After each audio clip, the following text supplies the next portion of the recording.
met a girl who was with one of the people I was with, and I am telling you, I could not stop looking at her because have you ever had this? Have you ever met someone who is just the total doppelganger for someone else you know?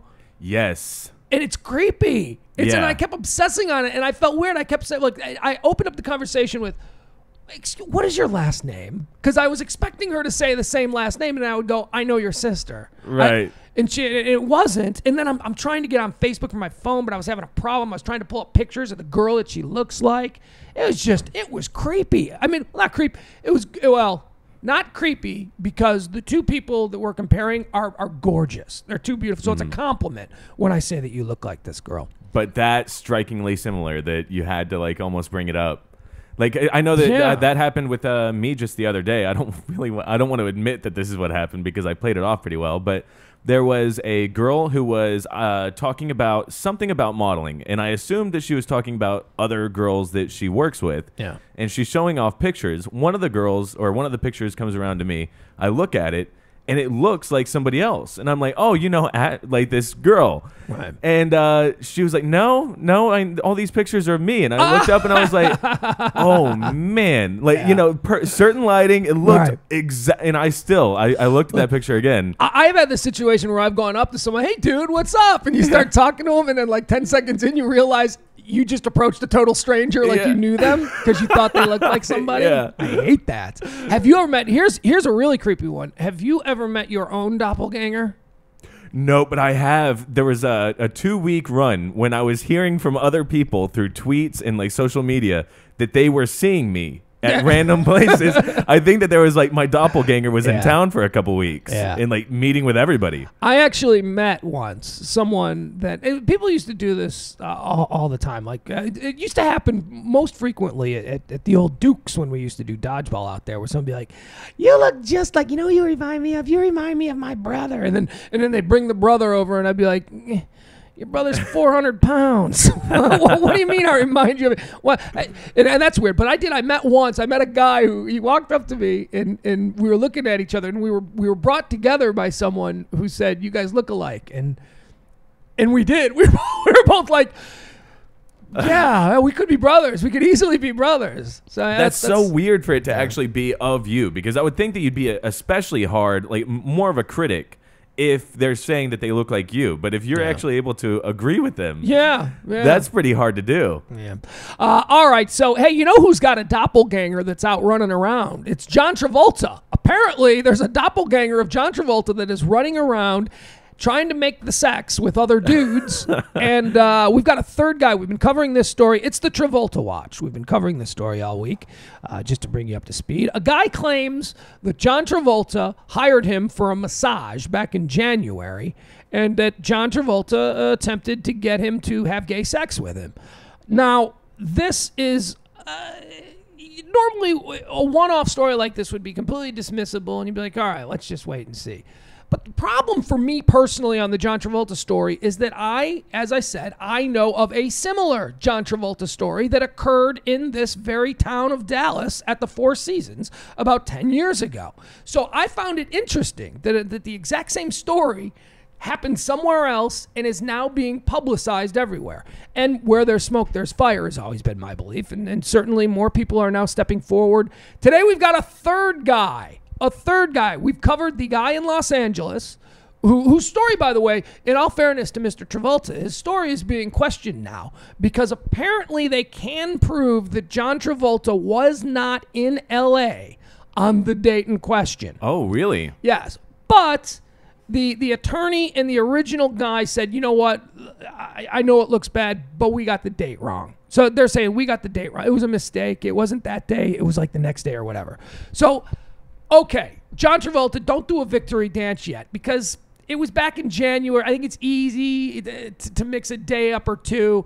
And again, I've got a personal story about you that happened here, so I'm not ready to dismiss this guy's claims. And then there's the second guy who came forward in Atlanta, Georgia, who was working at a spa, and John Travolta tried to get him to do the same thing. Now, on that, they apparently have video. They actually have, not video of John but video of John Travolta after the masseuse said no in Atlanta. He stormed out of the room. There is video of John Travolta leaving his room, apparently in a towel, and going down to the actual spa to yell at the spa people about the massage person that they sent in. There's apparently video of that. He must have known that this video was going to... That's making a scene. I know, but he probably thought he was untouchable. He's got hush money. He could hush people. He probably assumes that the worst case scenario, he can buy people off quietly. Mm-hmm. And now... and you know, the other thing that's interesting about this first story that came out, the guy in Los Angeles, talking about John Travolta and his alleged bisexual double life. The original guy that brought these claims against John Travolta earlier in the week, they had been negotiating. John Travolta's attorneys and this guy's attorneys have been negotiating for months, and the negotiation broke down. So this guy's lawyer said, well, we're going public. Fine. If we're at a stalemate, we're going public. And that's how the story went public. Wow. It didn't blindside John Travolta. This has been stewing for months. His attorneys have been on it. They've been negotiating quietly. So there have been probably many times that there have been negotiations that worked out and you never heard about it. Yeah. Who knows? That's what I say. He's got hush money. All right. So you want to hear about the third guy? Of course. All right. This breaks a little bit from the pattern, but still, you know, here it is. And the hits just keep coming. This, by the way, is from E-Online. And the hits just keep on coming. Yet another man has lobbed allegations of sexual harassment against John Travolta. Or do you say harassment? More, Fabian Zanzi. Boy, doesn't that sound like a guy that would get hit on by a gay dude? Fabian Zanzi. You have to almost be expecting that when you're naming your kid. Fabian. Fabian. And then you're like, anyone with a last name that starts with a Z is mysterious. Yeah. You know, it's like, cool. Fabian. And I bet his nickname growing up was Z. You know, you got to call anybody whose last name is Z. You got to call him Z. Fabian Zanzi, a cruise worker from Chile, or do you say Chile, claims the actor sexually propositioned him during a Royal Caribbean, or do you say Caribbean? I'm going to do this all day.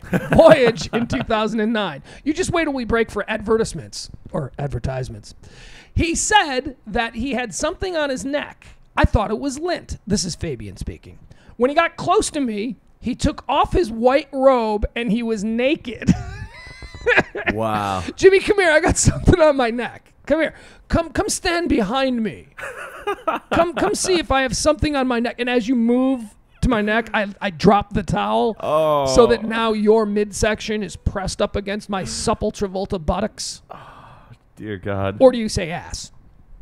Zanzi also alleges that... Oh, wait. Let me go back to this. Let me make sure we don't miss this. Fabian Zanzi, a cruise worker from Chile, claims the actor sexually propositioned him during a Royal Caribbean voyage in 2009. Quoting now, he said that he had something on his neck. I thought it was lint. When he got close to me, he took off his white robe and he was naked, Zanzi told the Chilean news show Primo Plano. Oh, yeah, that's also a local Plano access show, Primo Plano. Does Plano mean something in Spanish? I don't know. Maybe we should look that up. Yeah. He hugged me and asked me to give him a massage. Zanzi also alleges that Travolta offered him $12,000 for sex, but Zanzi turned it down. See, Zanzi must be having a good run there. Life on the cruise ship must be all right. Because John, call me today and ask me if I'd have sex with you for $12,000. Yeah, I would. Absolutely. Just don't tell anybody. Well, I guess you don't want anyone to know. So, yeah, we're good. I'm not going to tell anybody. Travolta, you got to come after a guy like me. You're going to be throwing around $12,000, but he didn't want to have sex with me. That's the thing. I mean, these guys really are. If you were to be like the kind of guy that's going to be out there just trying to make a little bit of extra money, that probably is the perfect state of affairs to be in. You got a guy who doesn't want it out, giving you money, and you're in the middle of like the sea somewhere. You know, in the middle of it. It seems like you would be the guy. I almost don't blame John Travolta for assuming that the masseuses on board aren't, you know, up for pay. If I was a really good-looking gay guy, even if I was here at this state, if I was just a good-looking guy, well, no, if I was a good-looking guy, then I'd go with old ladies before I'd go with dudes. But if I was like a really good-looking guy, I would I would go to where I don't know where I'd go. I'd go to Hollywood, and I'd just start, I'd be like really good-looking and like fancy places where closeted celebrities go. Yeah. And we just do a hush money thing. Would you also do that wiggle that you were just doing? This is how I get. This is my mating dance. I do this. I do this on the bar. Oh, hi, Kevin Spacey. It'd be like like that. Yeah. Let's see. The accusations come in the wake of two identical masseurs who recently filed a sexual battery lawsuit against the Pulp Fiction star. This is just another ridiculous claim by... Oh, wait. The attorney. I got to do Travolta's attorney. This is just another ridiculous claim by someone hopping on the bandwagon to get his 15 minutes of fame with a story about something that supposedly happened over 3 years ago, Travolta's attorney, Marty Singer, said. He tells E! News regarding Zanzi, significantly, we never heard of this guy before. The fact that we are only hearing about him now, Your Honor, through tabloid gossip stories 3 years later speaks volumes. That is, of course, Travolta's attorney. Meanwhile, the first man suing Travolta has now admitted that he got the date of the alleged sexual assault and battery wrong. This according to Radar Online. All right, let's address that for a second. Mm-hmm.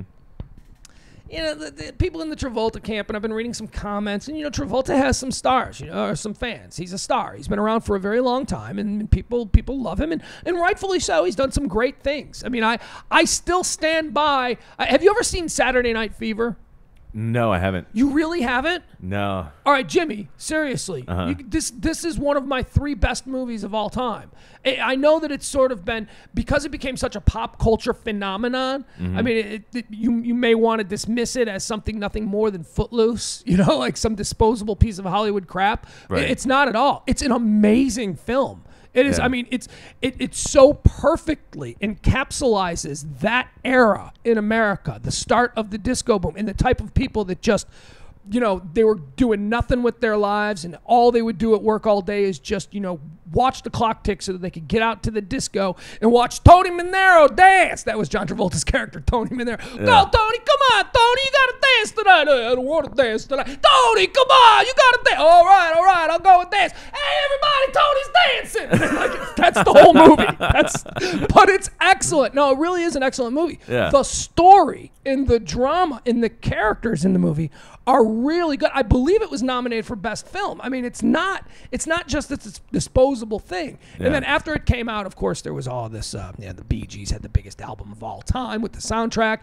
And then everybody went and saw it 5 times. But it truly is an example of a critically acclaimed film that also had massive box office. Yeah. Massive. You should definitely see it, man. As a matter of fact, we should do a movie night. That's what we should do. We should do a movie night where we invite a bunch of people and we just watch a movie.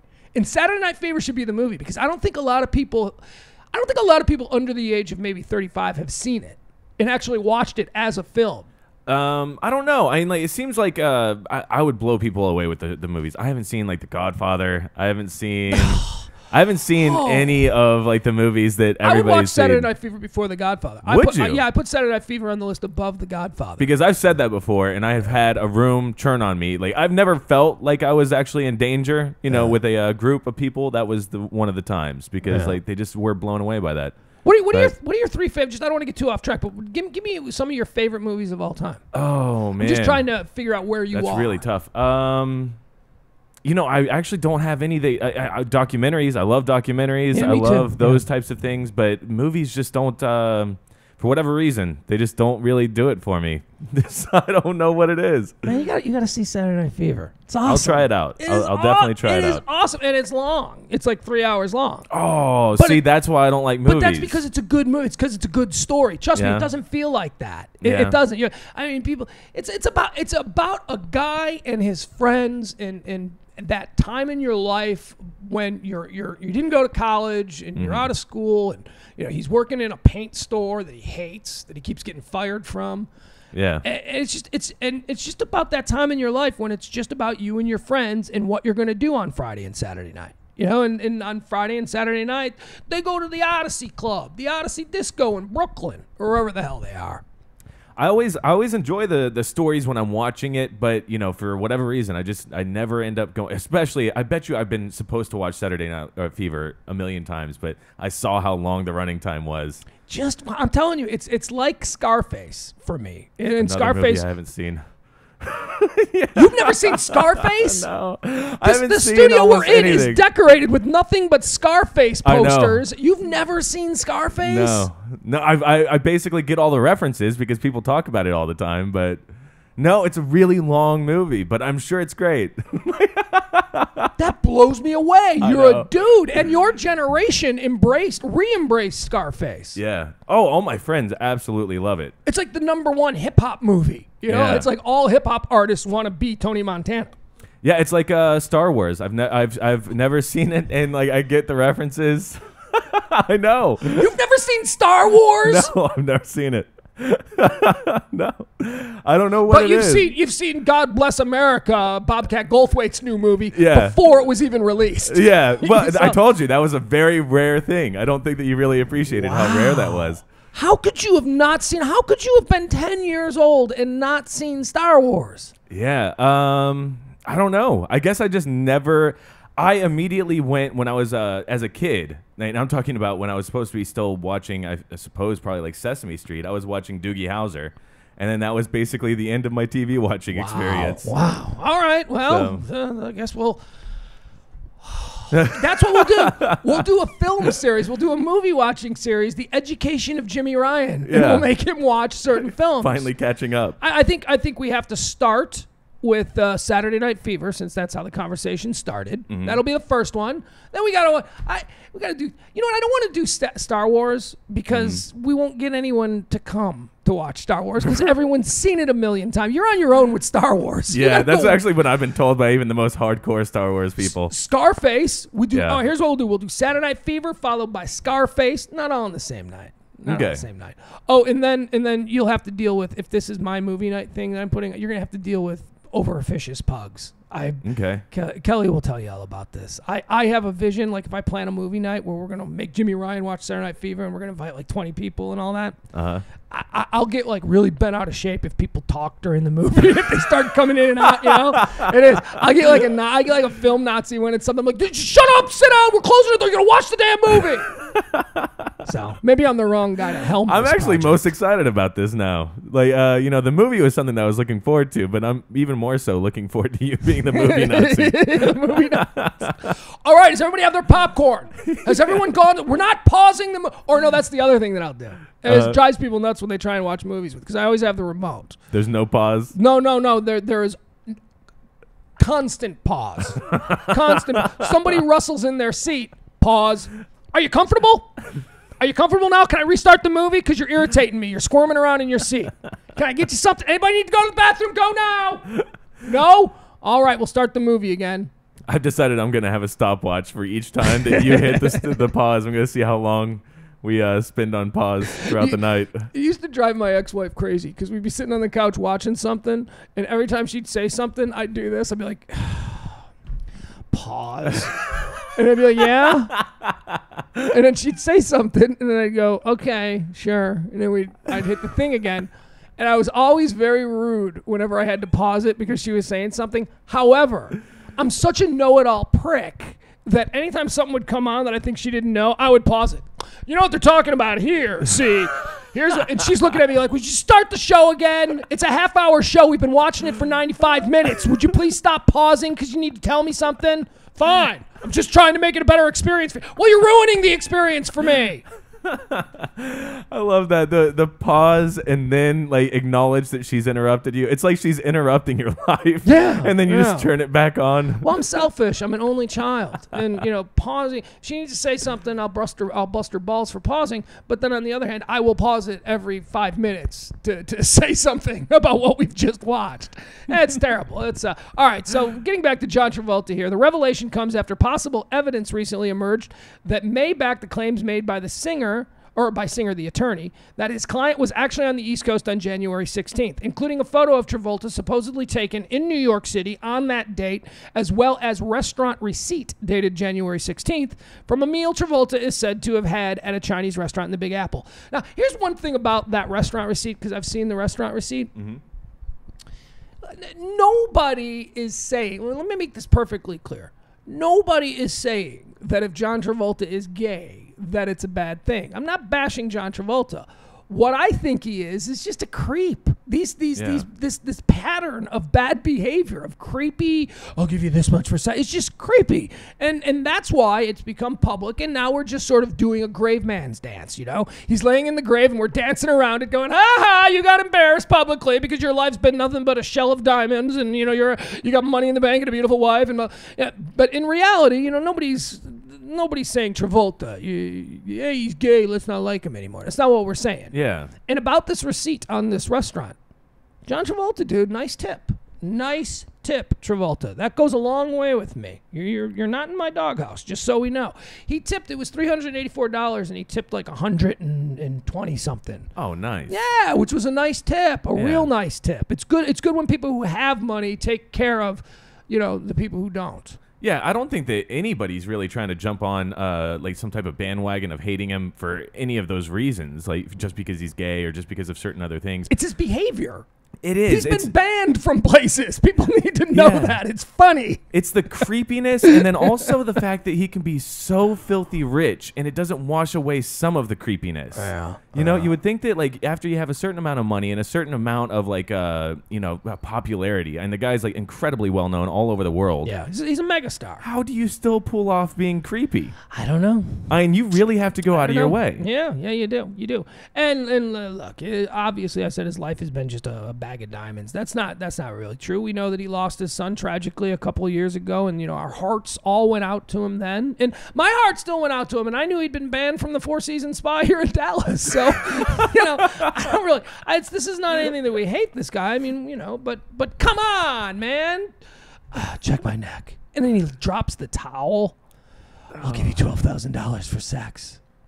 Jeez. That's a little bit creepy. Hey, have you seen Grease? I know that I basically know every dance because my sister and all of her friends would dance to it downstairs. Don't waste your time. Okay. Grease is stupid. It is so stupid. Yeah. It is such a gay man and chick movie. That's what Grease is. I don't know. I remember a girl when we were in high school. There was a Grease production that like the other high school in our town was having, and she was going to see Grease, and she was trying to convince me to go. And it was like a Saturday night, you know. There's probably some kegger going on some way, and she's like, "I need someone to go with. Will you please just go see Grease?" And I'm like, I don't really want to see Grease. She goes, "Come on, it's about cars." like that would appeal to me. Like, wait a second. I saw Grease when I was like 8 years old when my mom dragged me to it. It ain't about cars. These are the fruitiest mechanics in the world. Yes, they happen to work on the Thunderbird or whatever car that is. But it is not Greased Lightning. That was the car. There is no it's not. I'm not watching Monster Garage here. Don't try and sell it to me like that. It is Grease is a movie for gay men and women. That no man's man wants to see a bunch of people dancing around. We don't. We just don't. I'm sorry.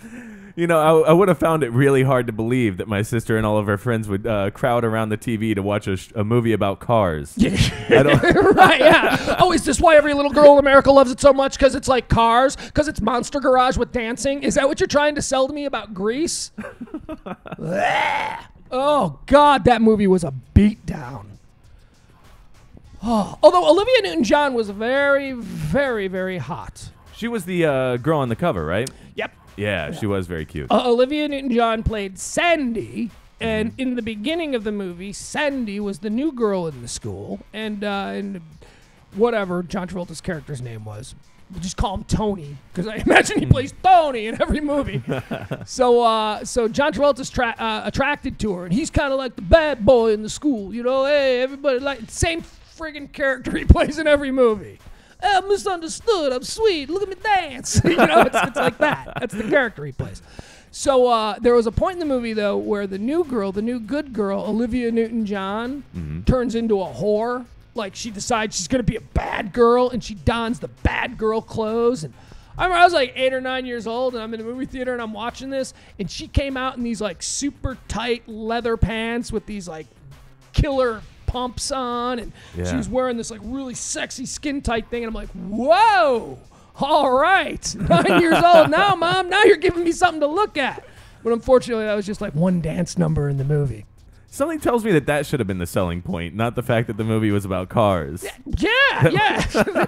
Come on. It'll be, first of all, it's community theater at a local high school, and it ain't about cars. It's Grease.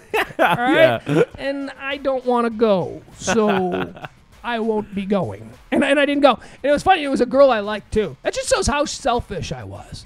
Even like back in high school, when it was a girl that I liked and I was trying to impress, I wouldn't do anything. It's like I wouldn't do anything I didn't want to do. You either like my selfish nature or you don't. It is a feature that you have to fall in love with if you're going to stick around. I never even got to kiss that girl. And I think it's probably because I refused to go to Greece.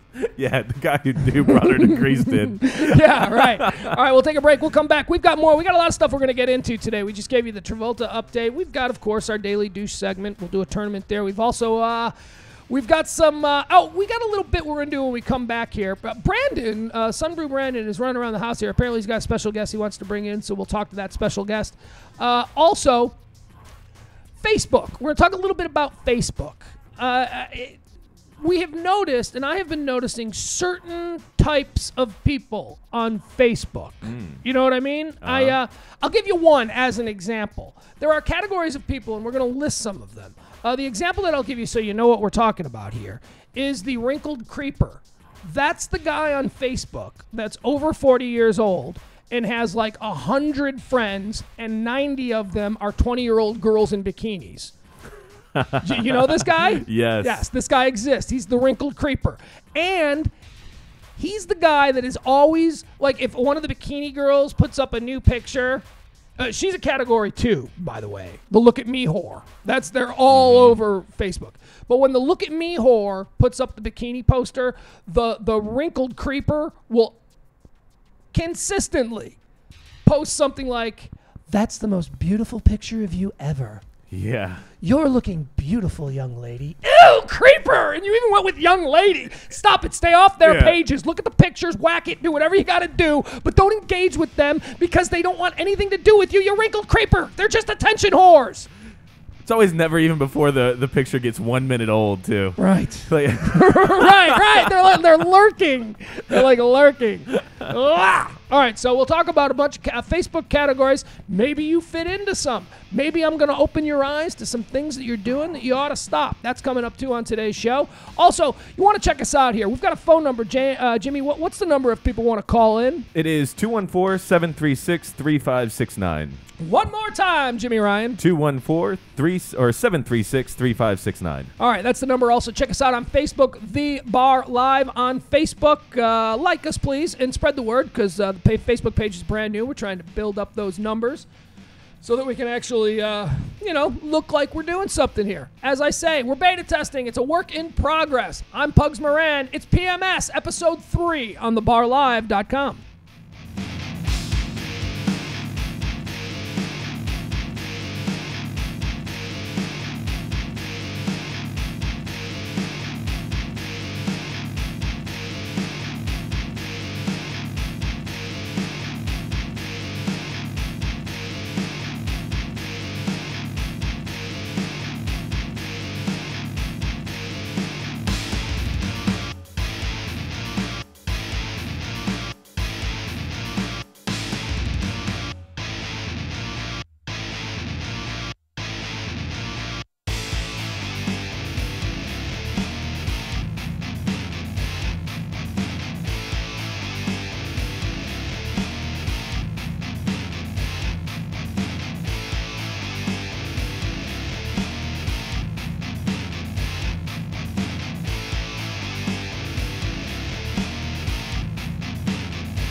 All right, we're back. It is thebarlive.com, PMS episode 3, known as the Pugs Moran Show. Welcome, myself. Hi, I'm Pugs. This is Jimmy Ryan. Hi, Jimmy. Hey, man.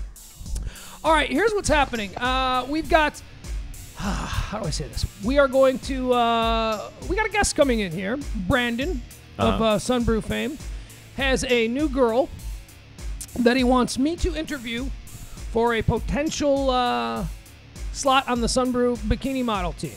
Oh, well, this is a good position to be in, isn't it? It is. Not bad. I guess if I'm going to... let me check something here. We're going to go over this Facebook. Jimmy, have you thought of any of these Facebook categories? I'm pretty sure that once I get going on this, I could probably go forever because I don't know if you know this or not, but I quit Facebook about a year ago. What? Yeah, I quit, and it was driving me, little things would drive me insane, and I realized that I was letting it drive me insane, and I realized finally that the only thing that was going to end it was quitting.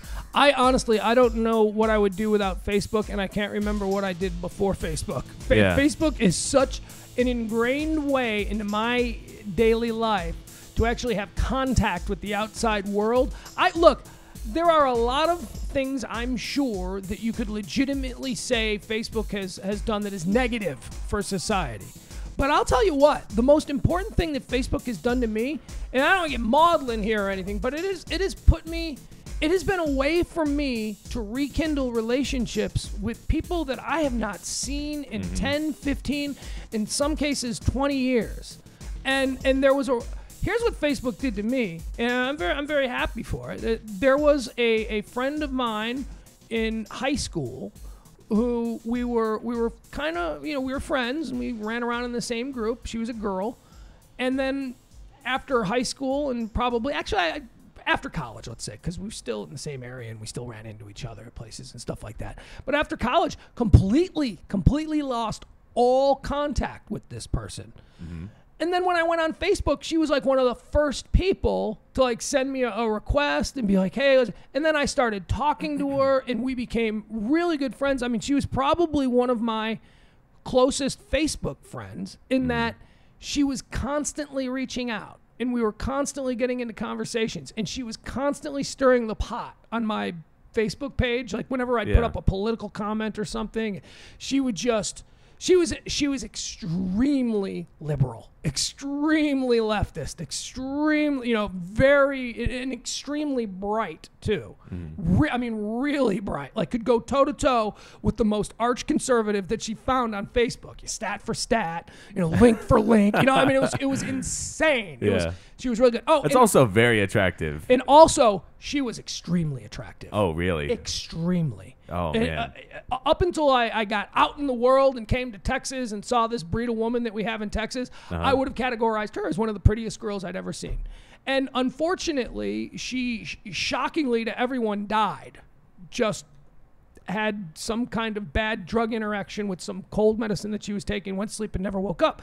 And for me, Facebook allowed me a year to sort of rekindle with her and find out what she's been getting into and all that, and I'm very grateful for that. I mean, people die, and so I do have an appreciation for Facebook. We've talked about the one type. That was the wrinkled creeper. You remember we just discussed the wrinkled creeper? Yes. Yeah, definitely. The wrinkled creeper is the guy. Brandon, you want to sit down in here? So you want to, because we're doing this bit, and it's kind of your bit because you're the one that brought it up, and I went, oh yeah, we should talk about these people.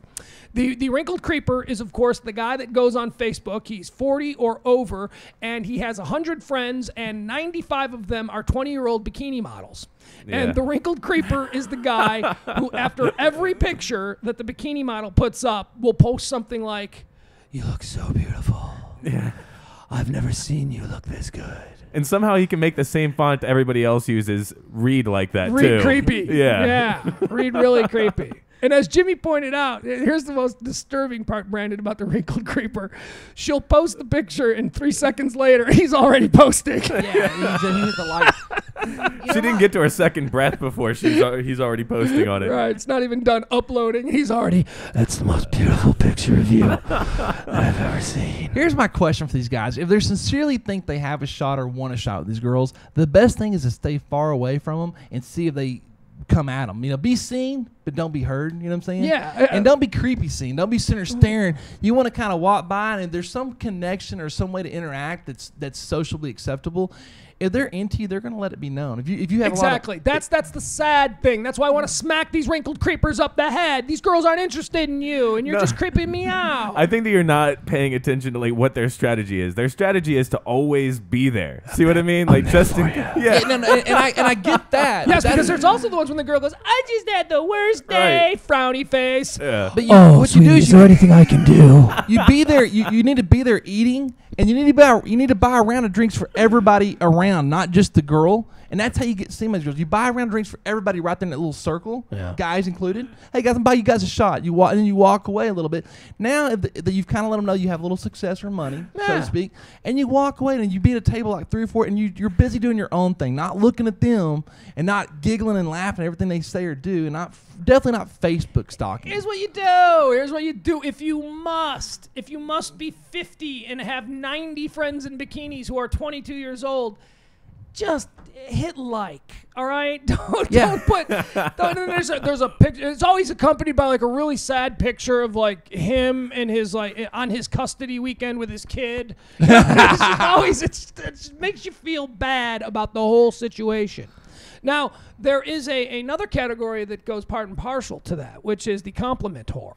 The compliment whore is typically the girl that is constantly looking for this endless stream of some kind of reassurance that she's beautiful, that things will get better, that she's the girl who posts up, do I look fat? It's a picture of her I know the exact girl in a bikini contest where she just looks fabulous. Do I look fat? What do you think of my new hair? That girl. Women can't like curves. Curves where it's at because they can't get skinny, so they're pushing the whole.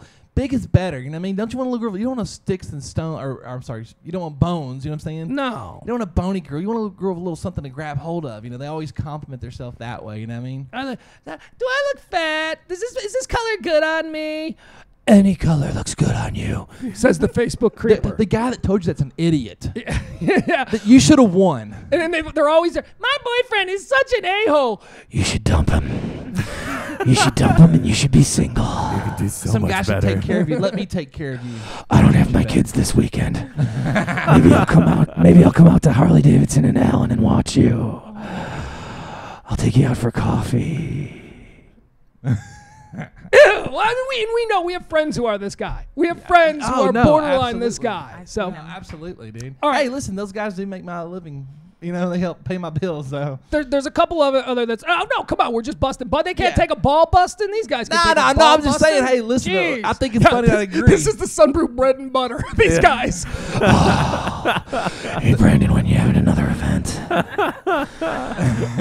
You doing a bike wash? I'm thinking about getting a bike so I can talk to these girls. All right, 2 more categories in the Facebook types that I've already identified. The shirtless douche. This guy. Yeah. Now, the shirtless douche is the guy that's always like, posing. Okay, it is perfectly acceptable for young girls to do the picture in the mirror. Perfectly acceptable. Look, if I had a problem with it at one point, it doesn't matter. It's been completely besmirched off the record because everyone's doing it, and that's fine. And it seems to be an effective way. I've given up. And I acknowledge that it feels to me like an acceptable way for you to take a picture of yourself. Okay, in a mirror. That's fine. I get that. But dudes, don't do it. Guys, seriously, you just look like a self-absorbed ass when you do that with no shirt on.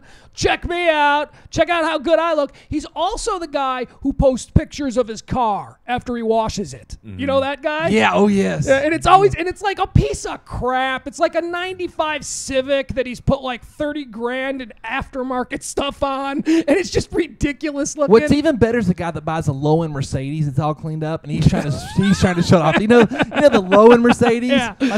Nothing custom on it whatsoever. It's 10 years old, and they've changed the body stuff, but it's shiny, and it's a Mercedes. It's a Mercedes. And he gets to have the keychain with the Mercedes thing on it. Yes, there you go. Yeah, okay. There's that guy. And then the other one, which I fall into the category of, and I don't care. I mean, look, I can throw stones at myself. The overly proud parent Oh yeah. I'm guilty. I raise my hand.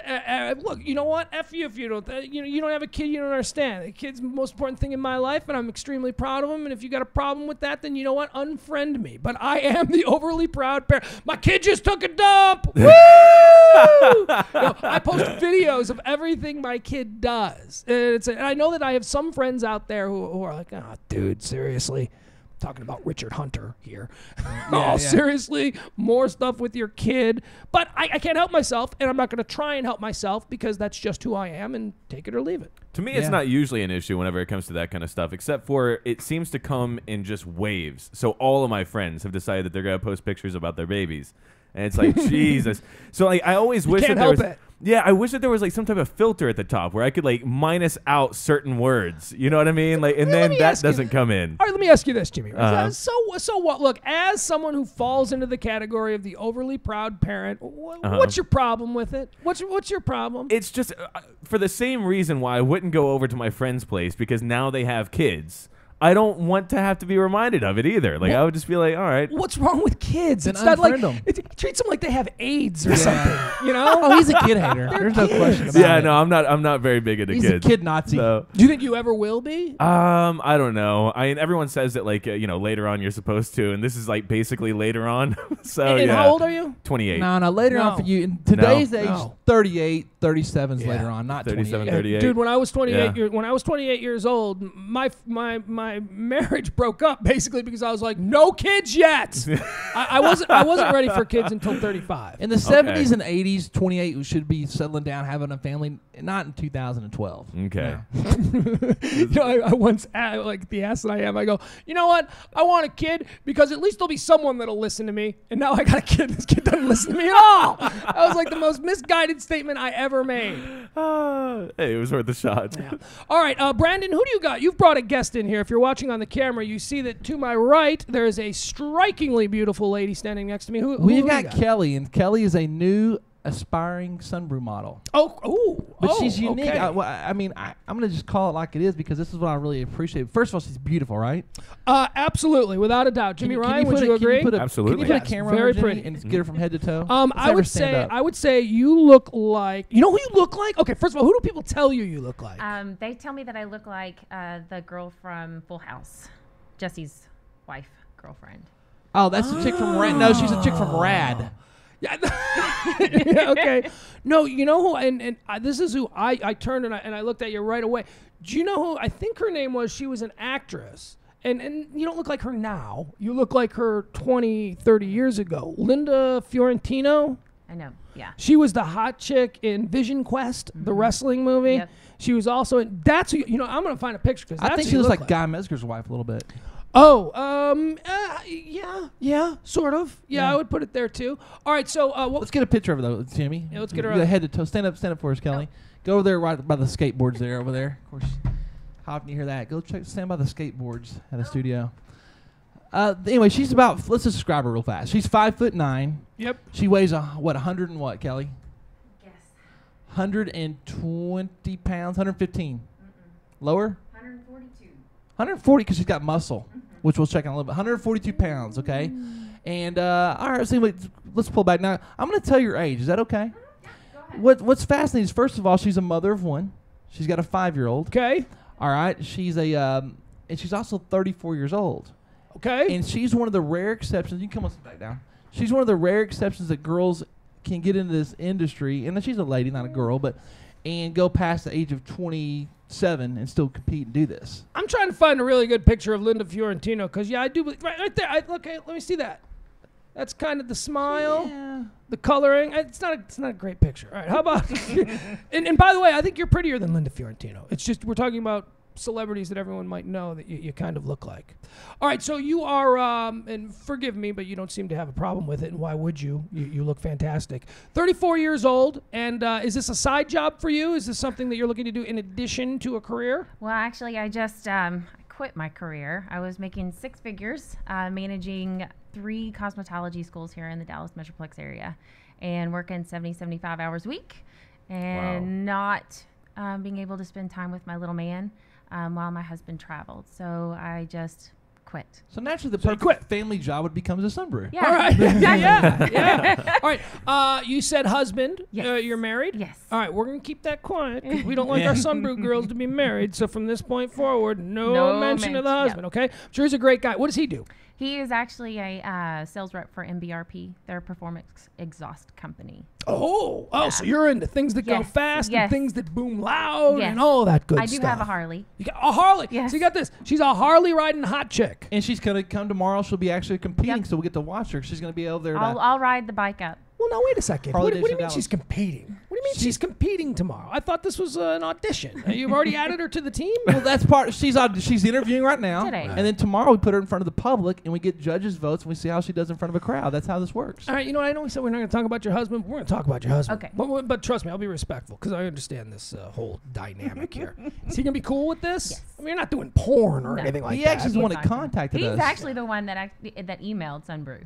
Yeah, you know, there are guys out there, and I've known a lot of guys, and Brandon, you could tell some stories too, the boyfriends of the girls who are in these contests. They don't seem to really grasp it. They don't seem to understand that none of these dudes in the first 3 rows are going home with any of these girls. Exactly. These girls are up there. They're competing for dollar amount prizes. This is a business. They look great at what they're doing, but it's not like you got a shot. Most guys don't have a shot. I mean, some of your girls are single, and some probably, you know, But there's would the date these guys. occasional exception in the crowd where the guys have a shot, but it's a small. It's 10%. It's small, you know. It's Less like than 10%. Look, you got to be in their league first of all. You got to be a good-looking guy with a little something going on, and you know. But for you, for like you're a happily married woman. There's a lot of guys might have a problem with that, and other guys have just a problem not with the insecurity of having the relationship being tested, but some guys have a problem with just the mere fact that other guys are looking at their woman. That's not a problem with your guy. No, you have to meet my husband to be able to understand. Okay. See, because I always thought that was idiotic. I always thought, what is wrong with you? You don't want other guys looking at your woman? That's a compliment to you. And that's what he says. He says, it's a compliment. This is my woman. She's going home with me. Ha ha. You don't touch. You Yeah, don't touch. He's got the insurance policy, the 5-year-old also. Yeah, that is that is an insurance policy. All right. So where are we with? It's Kelly, correct? Yes. Okay, so we've established that you've just left a career in the management of cosmetology schools. You're looking to get into the bikini modeling thing. Have you done any of this in the past? Yes, actually, I've been competing with the NPC, the bodybuilding bikini competitions, and I was second in USA's last year. So are you a bodybuilder as well? Yes, I am. Oh, man. You don't look like it. I have this vision, and please forgive me, and this is not disrespect, but I have this vision. Whenever you see the female bodybuilders who seem to bubble up to the top that you see are really overdoing it. Well, and that's the reason why they came up with the bikini bodybuilding side of it. So you have the bikini girls who have the nice, long, lean bodies, physiques, nice calves, legs, and arms, but they're not getting bulky and have to walk through rooms. Yeah, Now they here's still look like women. Yeah, They the still femininity curvy is and still yes, there, yes, and yeah, yes, that's good. It is. Obviously, at this point, though, she's totally covered up. I think we should see what she looks like first of all before we put her in the competition. That's why she's here today. So we're gonna have her bikini up, Okay. and then we'll let the viewers see and check it out. I always hate when you do this, but okay, I'll He go feels along with it. uncomfortable Yeah, because he I'm wants to fine. be undressed himself. He thinks if you're in something next to nothing, he should be as well. No, I don't. No, I think that it's. You feel it's creepy. No, I don't- creepy? Yes, I don't want to be a creep. Oh, look at that. This is business. See? Can you spin around This is business. No, I know it's business, but it's your Just don't add her to your business. Facebook page. It'll be fine. it's your business, and it's not my. But okay, fine. Twist my arm behind my back, get in a bikini. Fine. We'll So look what at we'll you do if is we we'll let her have go get to. ready in a bikini, and Okay. we'll bring her back after the next break. We'll bring her back in, and we'll just check her out. Okay, well, why don't you go now because we're about to take a break here Go in a now. couple of minutes. So you probably got about 5 or 6, 7 minutes or so I've done it in to less. get that all done. Sure. Okay. All right. So that's the beautiful, the delightful Kelly. She is attempting to make the Sunbrew modeling team. Sounds like she made it. Sounds like Well, no, we didn't send her in a bikini. How can she make it? you already got her competing tomorrow. Well, provided we can see today. Oh, And just, okay. hey, well, just because she's competing doesn't mean she's in. All right. It's a job interview, dude. You don't have acid burns over 90% of your body. Okay, because right there, that looks fine. That You is gonna can't be say that looks fine Yeah, when she's yeah. covered up, dude. Can she That's do not it? that- Yep. She could have bad tattoos. She could have Oh all yeah, sorts yeah. of Any problems. tattoos?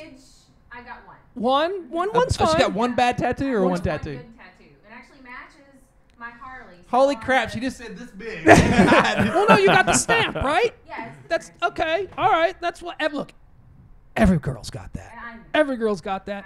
Although, isn't it funny when guys have it? You ever seen when guys do it? I've seen when guys have it, and actually, I saw one guy that had tramp stamp. I've seen that too. Yeah. She saw a guy with a tattoo that said tramp That's stamp. kind of funny Wow. though. Do you know?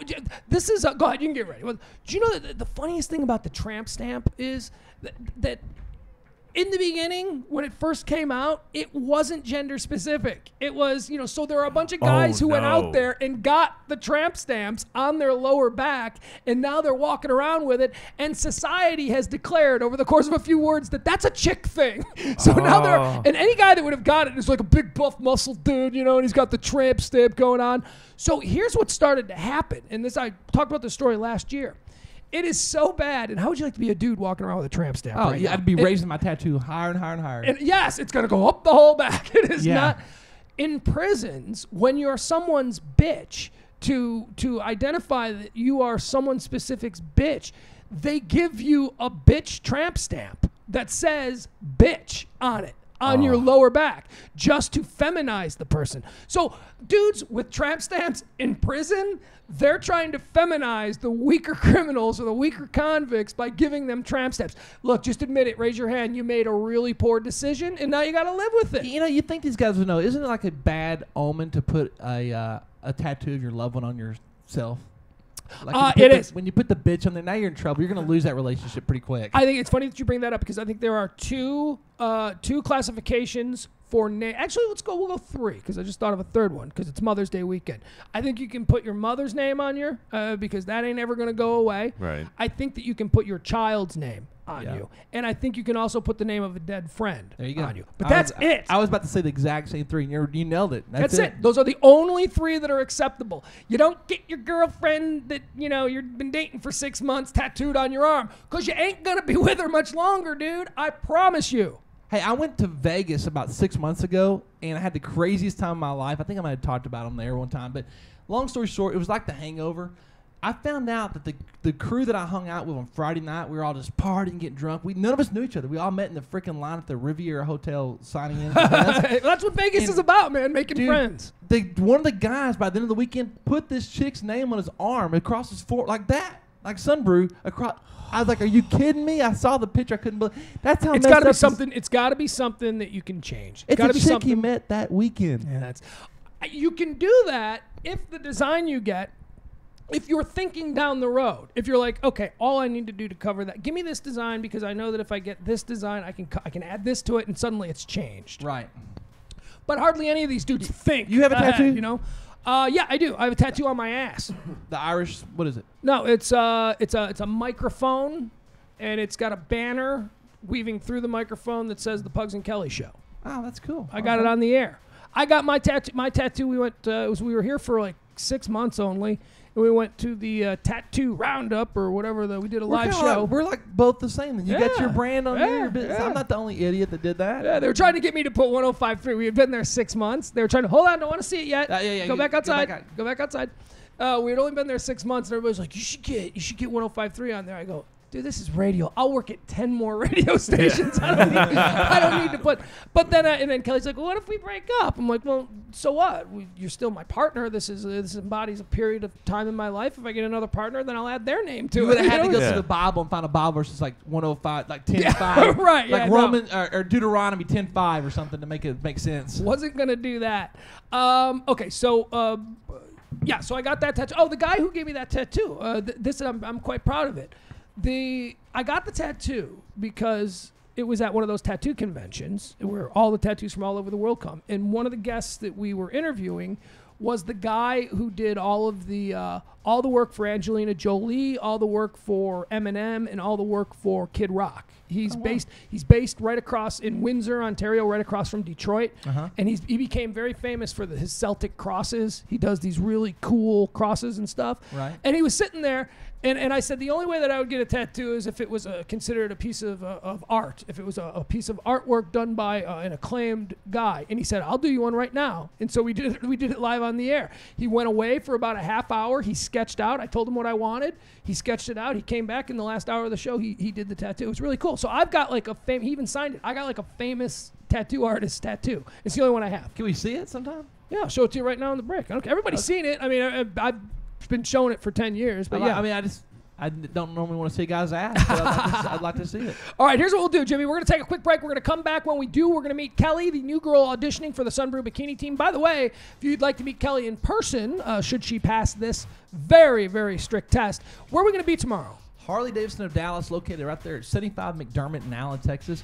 Basically, it'll be on the southwest corner of McDermott. So. Yeah, it's if you're coming from downtown, you can just head straight up Central. It'll be up there in the Allen area. You can't miss it. It's not like you're going to go past it. It's got the gigantic Harley sign, and it's a massive building. It'll be on if you're heading north from up this way, just or down this way, just look to your left. Yeah.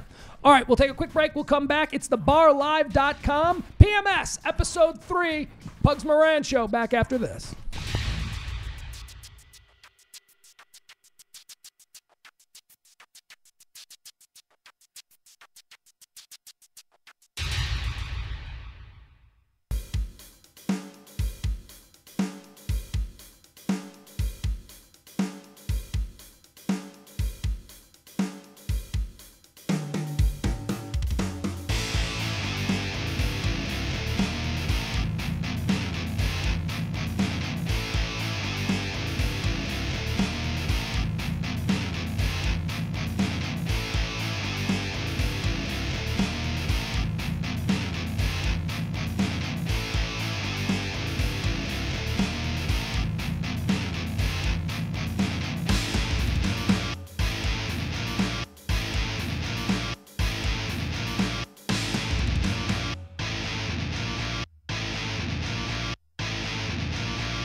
barlive.com. Barlive.com. Also, check out the Facebook page right there on Facebook, The Bar Live. See? It was so cool that we were able to get that.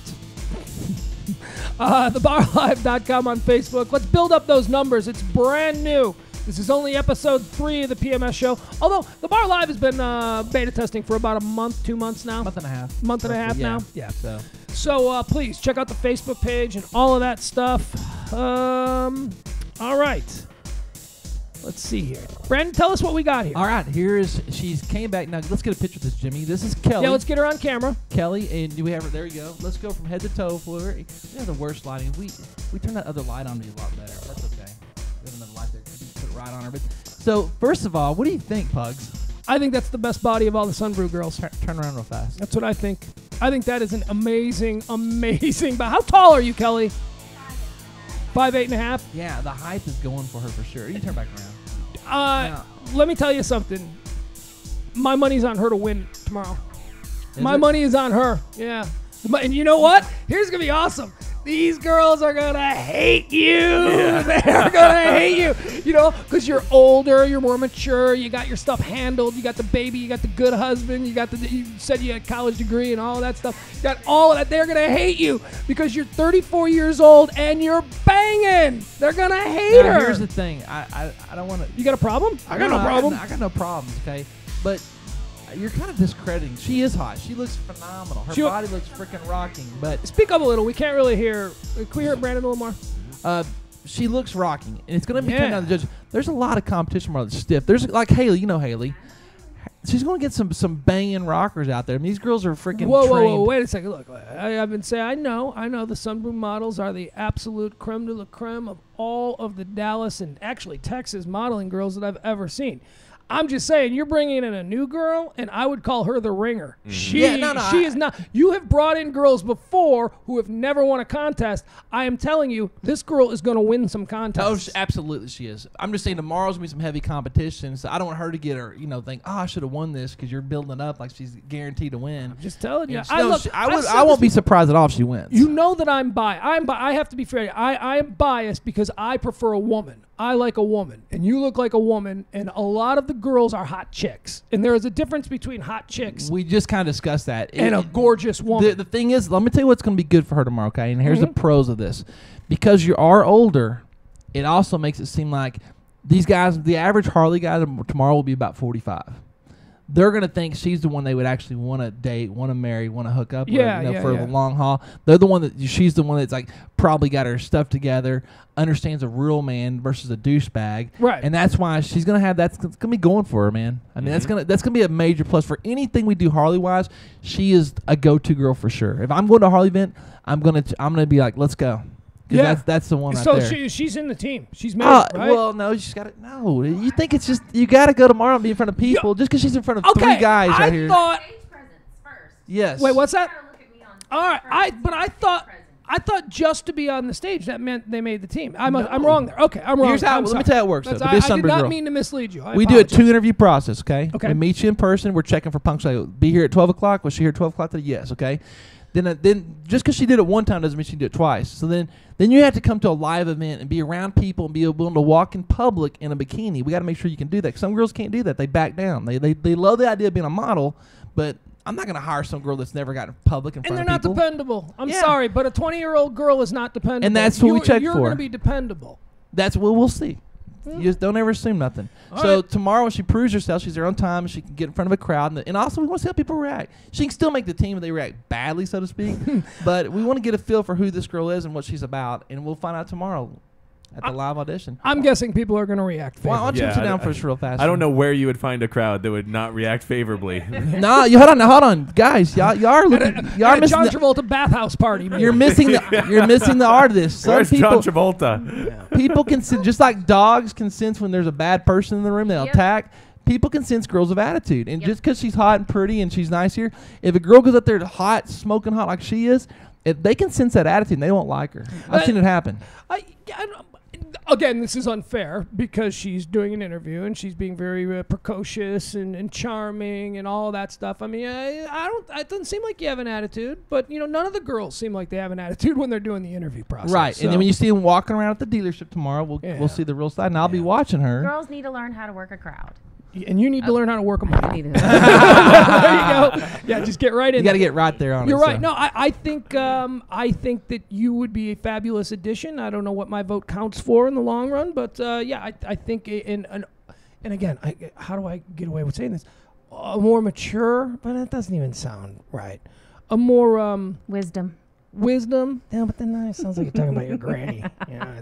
Look, if this was golf, a more sophisticated woman. We call it the master's class. Yes, there you go. 30 and over is the master's class. All right, very good, very good. So, are you excited about tomorrow? Yes, I am. I'm really excited, and if it's not raining, I'll actually ride my Harley there. Now, listen. Now you're gonna ride your Harley there. Now, you're gonna be prepared to go to the bathroom and spend a little time to. Oh yeah. Because is you gonna mess your hair all up and all that? I have my ways.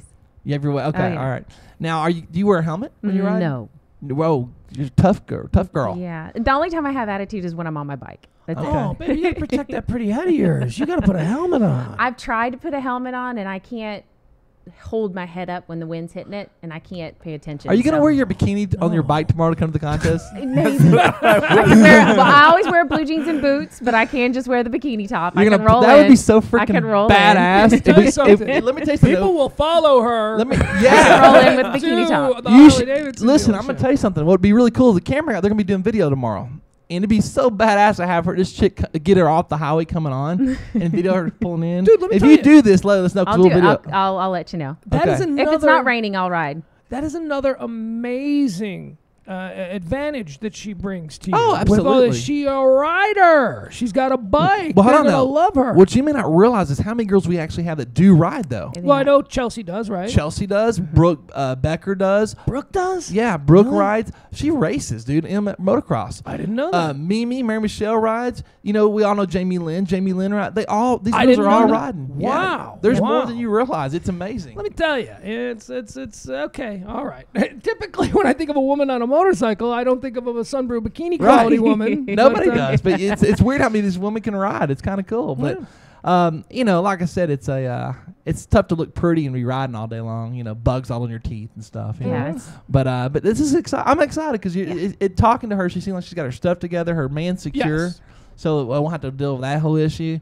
And that's a the boyfriends are a continuous problem. They're just Now here's the true test is to see after about a month of her doing this how that's going, because she has a kid.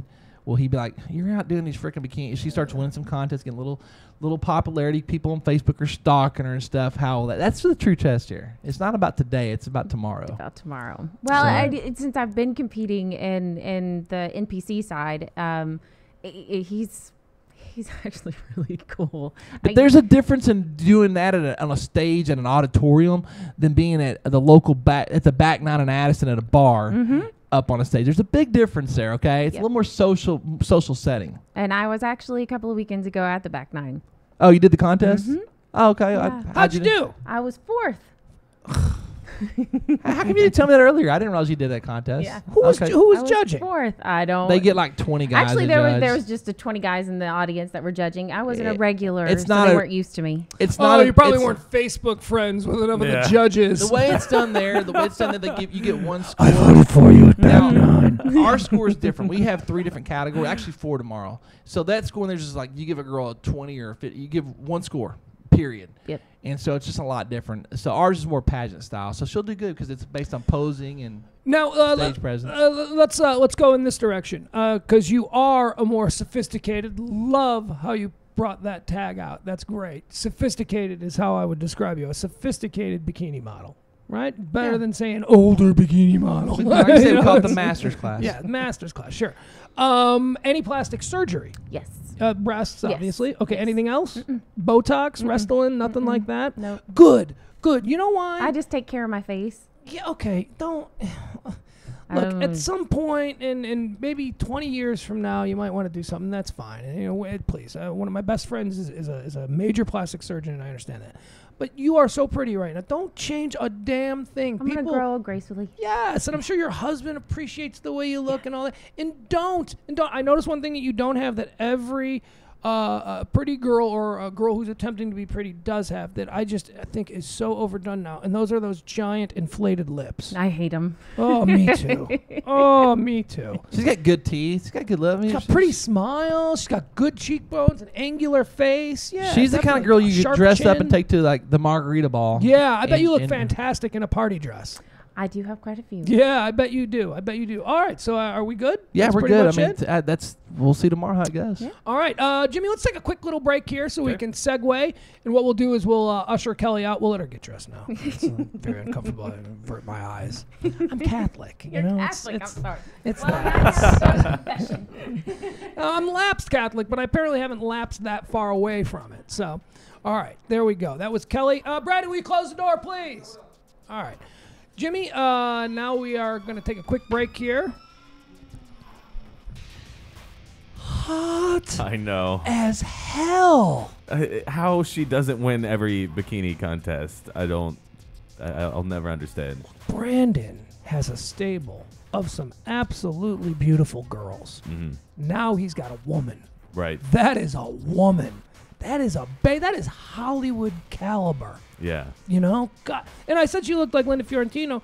Linda Fiorentino's like 50 now. She blows her out. Even when Linda Fiorentino was the sexy, hot ingenue in all these movies, she blows her away. Mm-hmm. Blows her away. All right, we'll take a quick break. We'll come back. We got a douche tournament we got to get into. We got, we'll do a little bit of a watch list too, although I have to tell you, I'm not prepared for the watch list. I'm sorry. We'll do that and a whole bunch more. Coming up next, it's the BarLive.com PMS show. Pugs Moran on the BarLive.com.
It's thebarlive.com PMS, episode 3 of PMS, the Pugs Moran Show. It's what it stands for. And also because I'm always prickly. I always got a little bit of a thing going on. Hey, Jimmy, last night on the watch, did you happen to watch Community last night? I did not. I'm actually still catching up. I got through the first season, and now I'm like just about to start catching into the second season. Here's the thing with last night's episode of Community, which, brought a tear to my eye. Mm-hmm. They do not know if they're going to be renewed for another season. So last night was the final episode of this season, and they had to semi-treat it like it was the final episode ever. So there was kind of like a cliffhanger thing, like, will they be back? Basically, 2 weeks ago, they were expelled from school. Mm-hmm. And last night, Abed, the Indian kid who's kind of a little Asperger's, he's kind of a little, he's like a genius when it comes to film and all this stuff. Abed is not taking it well that he doesn't have a community college to go to anymore. So they took him to a psychiatrist. And the psychiatrist basically... Oh, and they all went to the psychiatrist with Abed, which was funny. And the psychiatrist convinced them all that... And it was really kind of cool how they did it, that Greendale doesn't exist. There is no Greendale Community College, and you are all sharing this shared delusion because you were all traumatized and you were put in an asylum. The Greendale Asylum actually exists. Oh, wow. And you all became friends in the asylum. And like, what are you talking about? We didn't have any break from reality. And he said, oh, really, Jeff Winger? You didn't get disbarred when your career went down the toilet? And then he's like, oh, my God. And then he goes, he started to go around the room with everybody. With Jeff Winger, it was disbarment, career fell apart. With Annie, it was pill addiction. Remember I told you she was like a Annie Adderall. Yeah, Annie was her pill addiction. Troy lost his football scholarship. Abed is Abed. Yeah. But they went around the room and they kind of did it, and they convinced them. They showed like what Greendale really is, and they were basically all in like a rubber room. It was like I told you the show always parallels something. Well, last night it was kind of One Flew Over the Cuckoo's Nest, where they were all like milling about in this room pretending like they were in community college, and the dean, the crazy dean, he was like the main doctor that was observing these crazy people. So they kind of left it in a weird place, but it was a really good episode. It was very, very funny. It was almost like a clip show. Like, how shows do clip shows? Yeah. And it's just such a tap out where really they don't do clip shows anymore. This was more of a monster of the 80s and 70s TV shows. But they did it like it was a clip show. Like, remember the time? And then they go to a clip that is completely... Except all of the clips that they did were new clips that we were just made to believe were from former episodes. So it was really interesting the way they did it. Community. That's cool. I hope it comes back. It is on the bubble. There are reports that 30 Rock, which is the big critically acclaimed show on that Thursday night lineup for NBC, 30 Rock is going one more season. That we know. It's going to be their final season next year, and then it'll be gone forever. Tina Fey's done. She's going to move on to movies and other projects. But it'll have a 7-year run. They do not know the fate of Parks and Recreation and Community, two other poorly rated shows that have critical acclaim, that the critics all love, but the people just aren't watching. So because of that, Parks and Recreation had their big season finale where Leslie Knope, she won, she became a council person, so that'll change the dynamic of what her role is.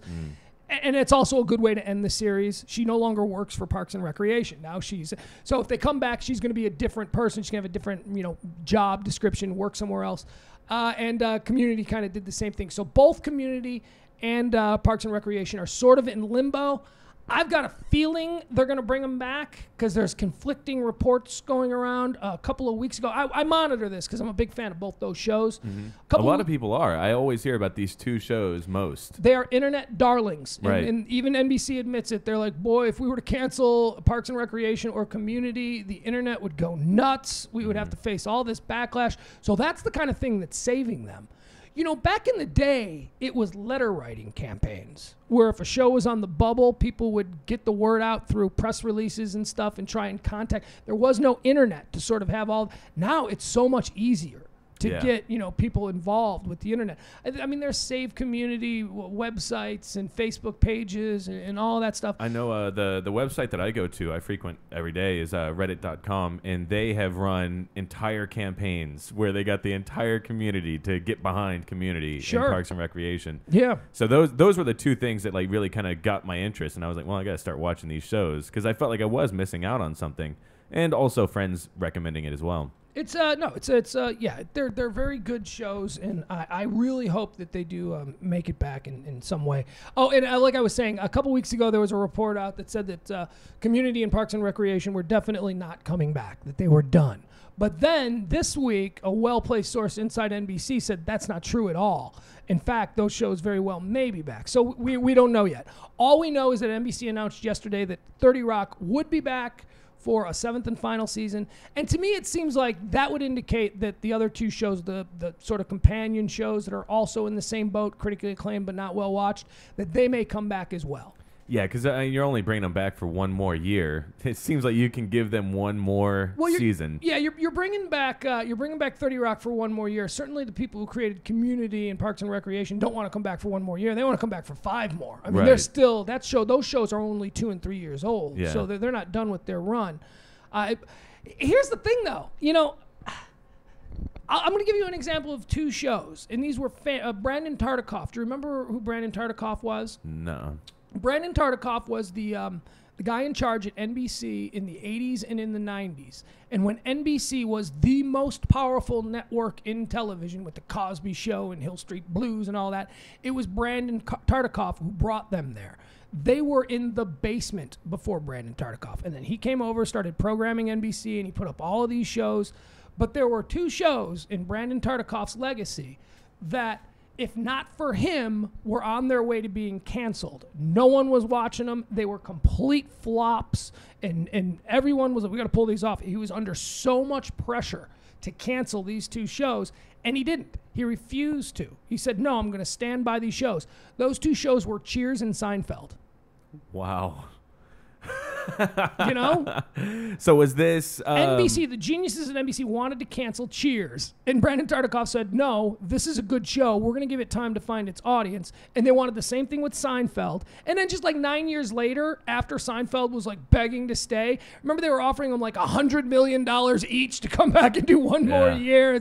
So you got to give good shows. Good shows will always find their audience. The problem is good shows don't get the time to find their audience.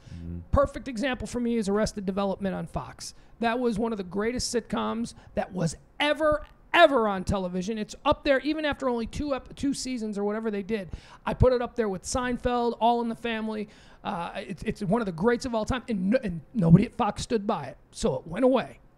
Wasn't there talk of this coming back somehow, though? Arrested Development? Yeah. They're currently filming an Arrested Development movie, which I can't wait for. Did you watch Arrested Development? No, I hate being this guy, but almost every time I'm going to have to say no.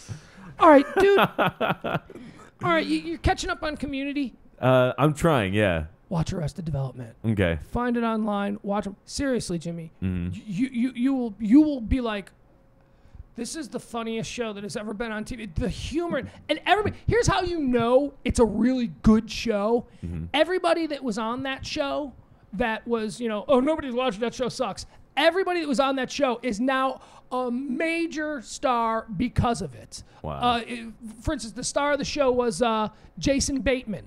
Okay? Oh, yeah. Jason Bateman hadn't done Dick since Silver Spoons. And then he gets on Arrested Development, and everybody likes him. And now Jason Bateman is a serious movie star. Stop it. You're wrong about what you're saying. Yeah, go ahead. What he did this show with Sandy Duncan, the little blonde. It was like Hogan Family. You're right. I'm sorry. You go. Hogan Family. But even that was a year after Silver Spoon, so it's not like Hogan Family was big in the 90s. Hogan Family ran from like 85 to maybe 91 or something. And he was great on Silver Spoons. Derek. He was that little a-hole. Yeah. He was the Haskell. But he has now got himself a bona fide movie career because of Arrested Development. Also, the other guy, his brother, Job, on Arrested Development, is one of the most in-demand comic actors in Hollywood. I can't think of his name right now. He's married to Amy Poehler. The guy with the deep voice. He's come on. I'm so bad with this. Like I don't watch. I always want to say Bob Odenkirk, but it's not. Will Arnett. Will Arnett. Oh, yeah. Will Arnett. Will Arnett was like a nobody, and he's on Arrested Development. They cancel Arrested Development, and then Hollywood knocks down his door going, "You're too good for TV. Movies. We want you in movies. We want you to do this." And the disposable character on Arrested Development that, again, a show nobody watched, Michael Cera. Michael Cera came from Arrested Development. It was because of his work on that show that Hollywood went, "You could do movies, kid." Who's Michael Cera? Michael Cera. The funny guy, George Michael. His name is George Michael. His name was George Michael on the show. Yeah, yeah. Yeah, on the show, his name was George Michael Bluth. That's the family He did name. super bad. All right. So first douche of the day goes out to the folks at NBC for wavering on these two incredible shows. You've got Community and Parks and Recreation. Again, they're bringing back 30 Rock for one more season, but Community and Parks and Recreation, you people at NBC are douches if you don't let these guys off the hook and just give them one more year to find their audience. Now, to be fair, if I am NBC and I know that I got these two incredibly popular shows on the internet, but not in ratings right now, I am going to let them talk about this on the internet for a really long time before I give them You're going to see answers. what kind of momentum you can get. Yeah. But the momentum for Community, I don't know. You say that, Reed, it's big on Parks and Recreation too. I love Parks and Recreation, but I have not seen the internet push for Parks and Recreation the way I've seen for Community. No, not at all. Community is the one that everybody's like, this show is genius. They're doing Yeah. completely different things. Here's the problem with these shows, and I'll give you an example of how stupid we are, the great unwashed, the American public. The problem with Arrested Development, the problem with Community, and the problem with Parks and Recreation, why people don't watch these shows. You know what it is? And experts have already determined it. There is no laugh track. Mm-hmm. There is no laugh track. So dumbass America sits there watching it and goes, was that supposed to be funny? Was I supposed to laugh there? People use laugh tracks to determine, oh, that's funny because everybody else is laughing. And there was a test of this in the I think it was 1990. There was a show called The Days and Nights of Molly Dodd. It starred Blair Brown. NBC wanted to cancel this show because the ratings weren't good. And one of the innovations that The Days and Nights of Molly Dodd did was that they decided that they were not going to use a laugh track. No laugh track on this show. We are artists. If people don't get our jokes, screw them. So and it was NBC again, what NBC did as a test of this was, and it was brilliant, on the West Coast, there was no laugh track. On the East Coast, there was a laugh track. The show was a hit on the East Coast with the laugh track and not a hit on the West Coast without a laugh track. In determination, Americans need to be told what's funny. Yeah. It's one of those things that I've always felt was probably true, and now you're verifying it. True, yeah. Can we get a laugh track for this show? No. Actually, yeah, laugh track would be fun. Kelly and I actually used a laugh track for about a week or so. The other day, I was actually thinking about that. It's sad. We were doing some stuff, actually, with the Dave and whatever show is called. The Big Dave Show. Big I Dave, thought they needed a Mellon laugh track. Lane. Let's test it out on Dave's show. Yeah, let's try the laugh. Yeah, all you need is like a 360. Honestly, that's we're talking about equipment that we need to do these shows. We need a Like a 360. A 360. Yeah. We need something so that we can play audio quickly. Yeah. All right. One thing that I will say though about the laugh tracks is that one of my favorite shows is an English show called Peep Show. And they were one of the ones that I never got into British comedy, but this was the one that kind of got me into it. And I started picking up on that. Their shows never have laugh tracks. No, they don't use them in England. No, it just never happens. Actually, I think they do, but there's a lot of stuff that they don't. IT club or the IT crowd used laugh tracks, and it almost felt weird because it was like alongside other shows that don't have laugh tracks. Here, the ones that don't have laugh tracks, like The Office, are the ones that stand out. You know. Right.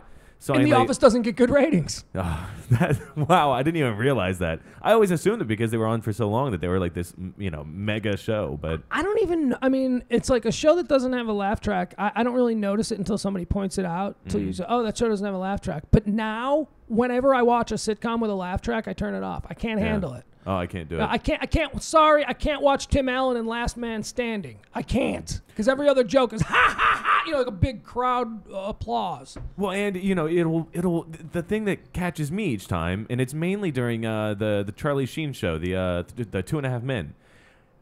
They'll be laughing, and I won't be. And each time that they're laughing and I'm not, I start getting more Angry. Yeah. Yeah. I do not like this TV suddenly. I get angry for two reasons. One, I think I'm frustrated because I'm not getting it. I'm not laughing the way these other people are. And then the other side of me being angry comes from recognizing that wasn't funny. Why are you people laughing? I hate you all. I can see myself being the guy that ruins the taping by midway through the show, standing up to the crowd and judging each and every single one of them. That wasn't funny. It wasn't funny.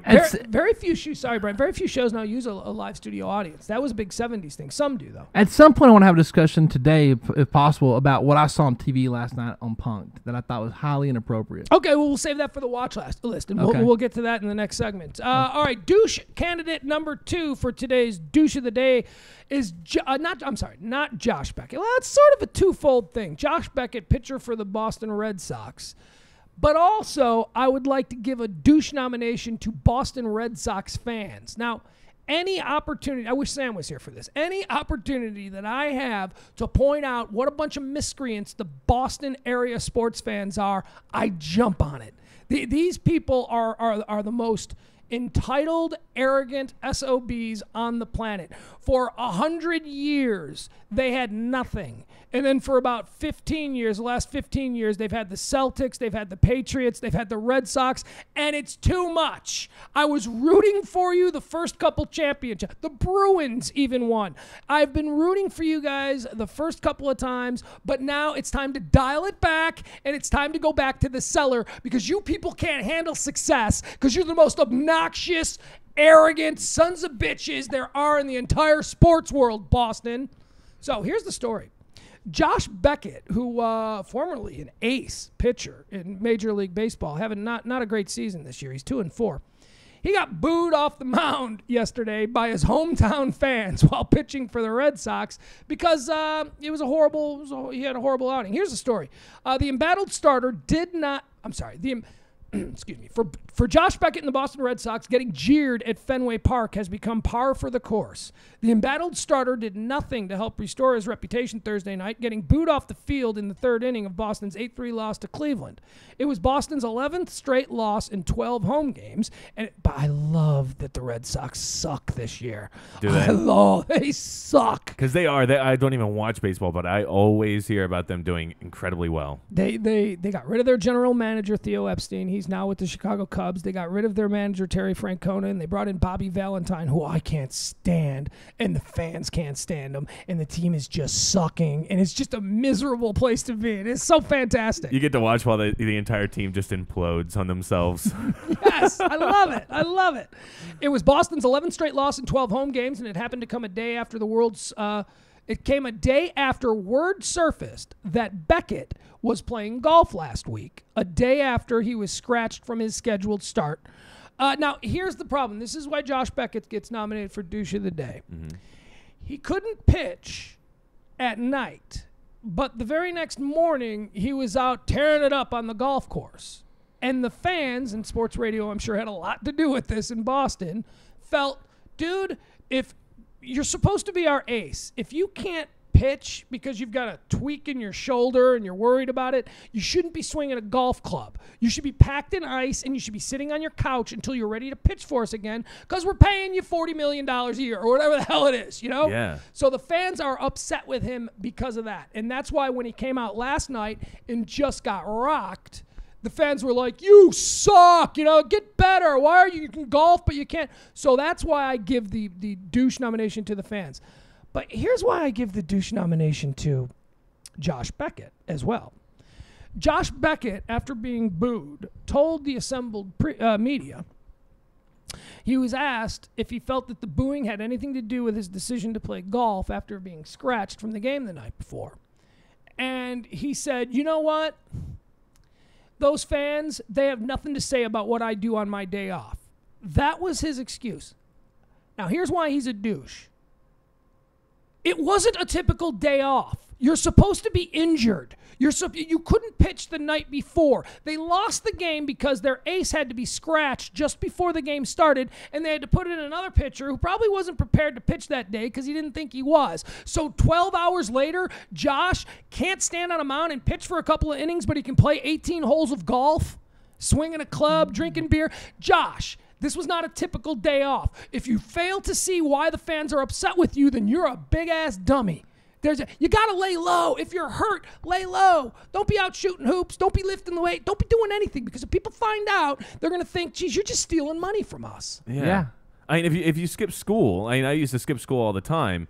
I knew to stay off of the main roads on my walk home, because I would walk home from the actual school. I knew to stay off the side roads. That's where I was going to get caught. And golf, it's not a hardcore sport, but if you're talking about your arms tweaked, I'm not a big golfer by any means, but I went to this place called Pro Golf or something like that, where you just basically just hit it off of a tee constantly. My arm hurt by the time I left there. I mean, that's really doing some work on your arm the entire day. Well, yeah, and he's supposed to be resting the arm and the shoulder and all of that stuff, and that doesn't mean swing a golf club for 18 holes. All right, and here is the final douche candidate for the day. Of course, we've got the NBC executives who are stringing along Community and Parks and Recreation as one. We've got a combo for number 2, Boston Red Sox fans and Boston Red Sox pitcher Josh Beckett. But here's the third one. All right, so there's this team in Arizona, this baseball team. It's a high school baseball team. They've never had a baseball team before. This is the first season that they've created a baseball team for this private Catholic academy. Can I just say that every time that I hear Arizona, my expectation level of the story goes up. I know. I'm not wrong when I say, it used to be Floridians. It used to be every weird, bizarre story that would happen in America happened in Florida. Arizona is close on its heels. They are. They are insane. Making up for lost time, those Arizonians. Too much heat there, man. Too much out in the sun. Those people are always getting into real anti-social legislation. And, they're horrible. Remember Arizona, this all started when Arizona was the only state that wouldn't recognize Martin Luther King Day. It's the only state. We ain't giving that darky any day. We don't need a day off to honor that darky son of a bitch. That was kind of their attitude. Yeah. And that's where it all started. But since then, now we got this crazy Sheriff Joe Arpaio, he's making inmates wear pink underwear. He's always... Oh, by the way, Sheriff Joe is in the news again today because now Sheriff Joe is demanding that Barack Obama show his draft registration card. He's trying to say that Obama didn't register for the draft at 18, and he's going to make that a deal now. Like, that's something he's going to stand on. Oh, you Arizona. Oh, I got to come up with a catchy name for folks from Arizona, like Floridians. Yes. All right, so there's this new baseball team. It's a high school. It's an academy, a Catholic academy. They've never had a baseball team before. They field a baseball team this year, and the baseball team is awesome. They didn't lose a game all year. First year. I mean, this is amazing. They didn't lose a game all year, and they get to the state finals, the state championship, and they have to play this other Catholic school. Although I'm not going to call it a Catholic school because it's a fundamentalist Catholic school. Now, what that is that's Mel Gibson Catholicism. Yes. This is a Catholic school that broke from the Vatican in the 1980s, and a bunch of renegade priests decided that modern Catholicism was too liberal, and there was too much, like really? Yeah. Like modern Catholicism, it's one of the most stifling religions, certainly by modern day standards, that we have out there. And these guys didn't think it was stifling enough, so they formed their own breakoff. The name of this fundamentalist Catholic school is Our Lady of Sorrows Academy. They showed up for the state championship baseball game against this other school who was undefeated and was probably going to just rip their ass anyway. And they decided they weren't going to play. You know why? Why is that? Because the second baseman on the other school is a girl. They refuse to compete against a girl. Now, I call BS. And they use some big, women are to be appreciated, they are not to be competed with, and it is in the charter of our school that we do not compete in co-ed sports. I think they were just scared. I think they were just scared to get beat by this team who had never been around before, who was fielding a girl playing second base.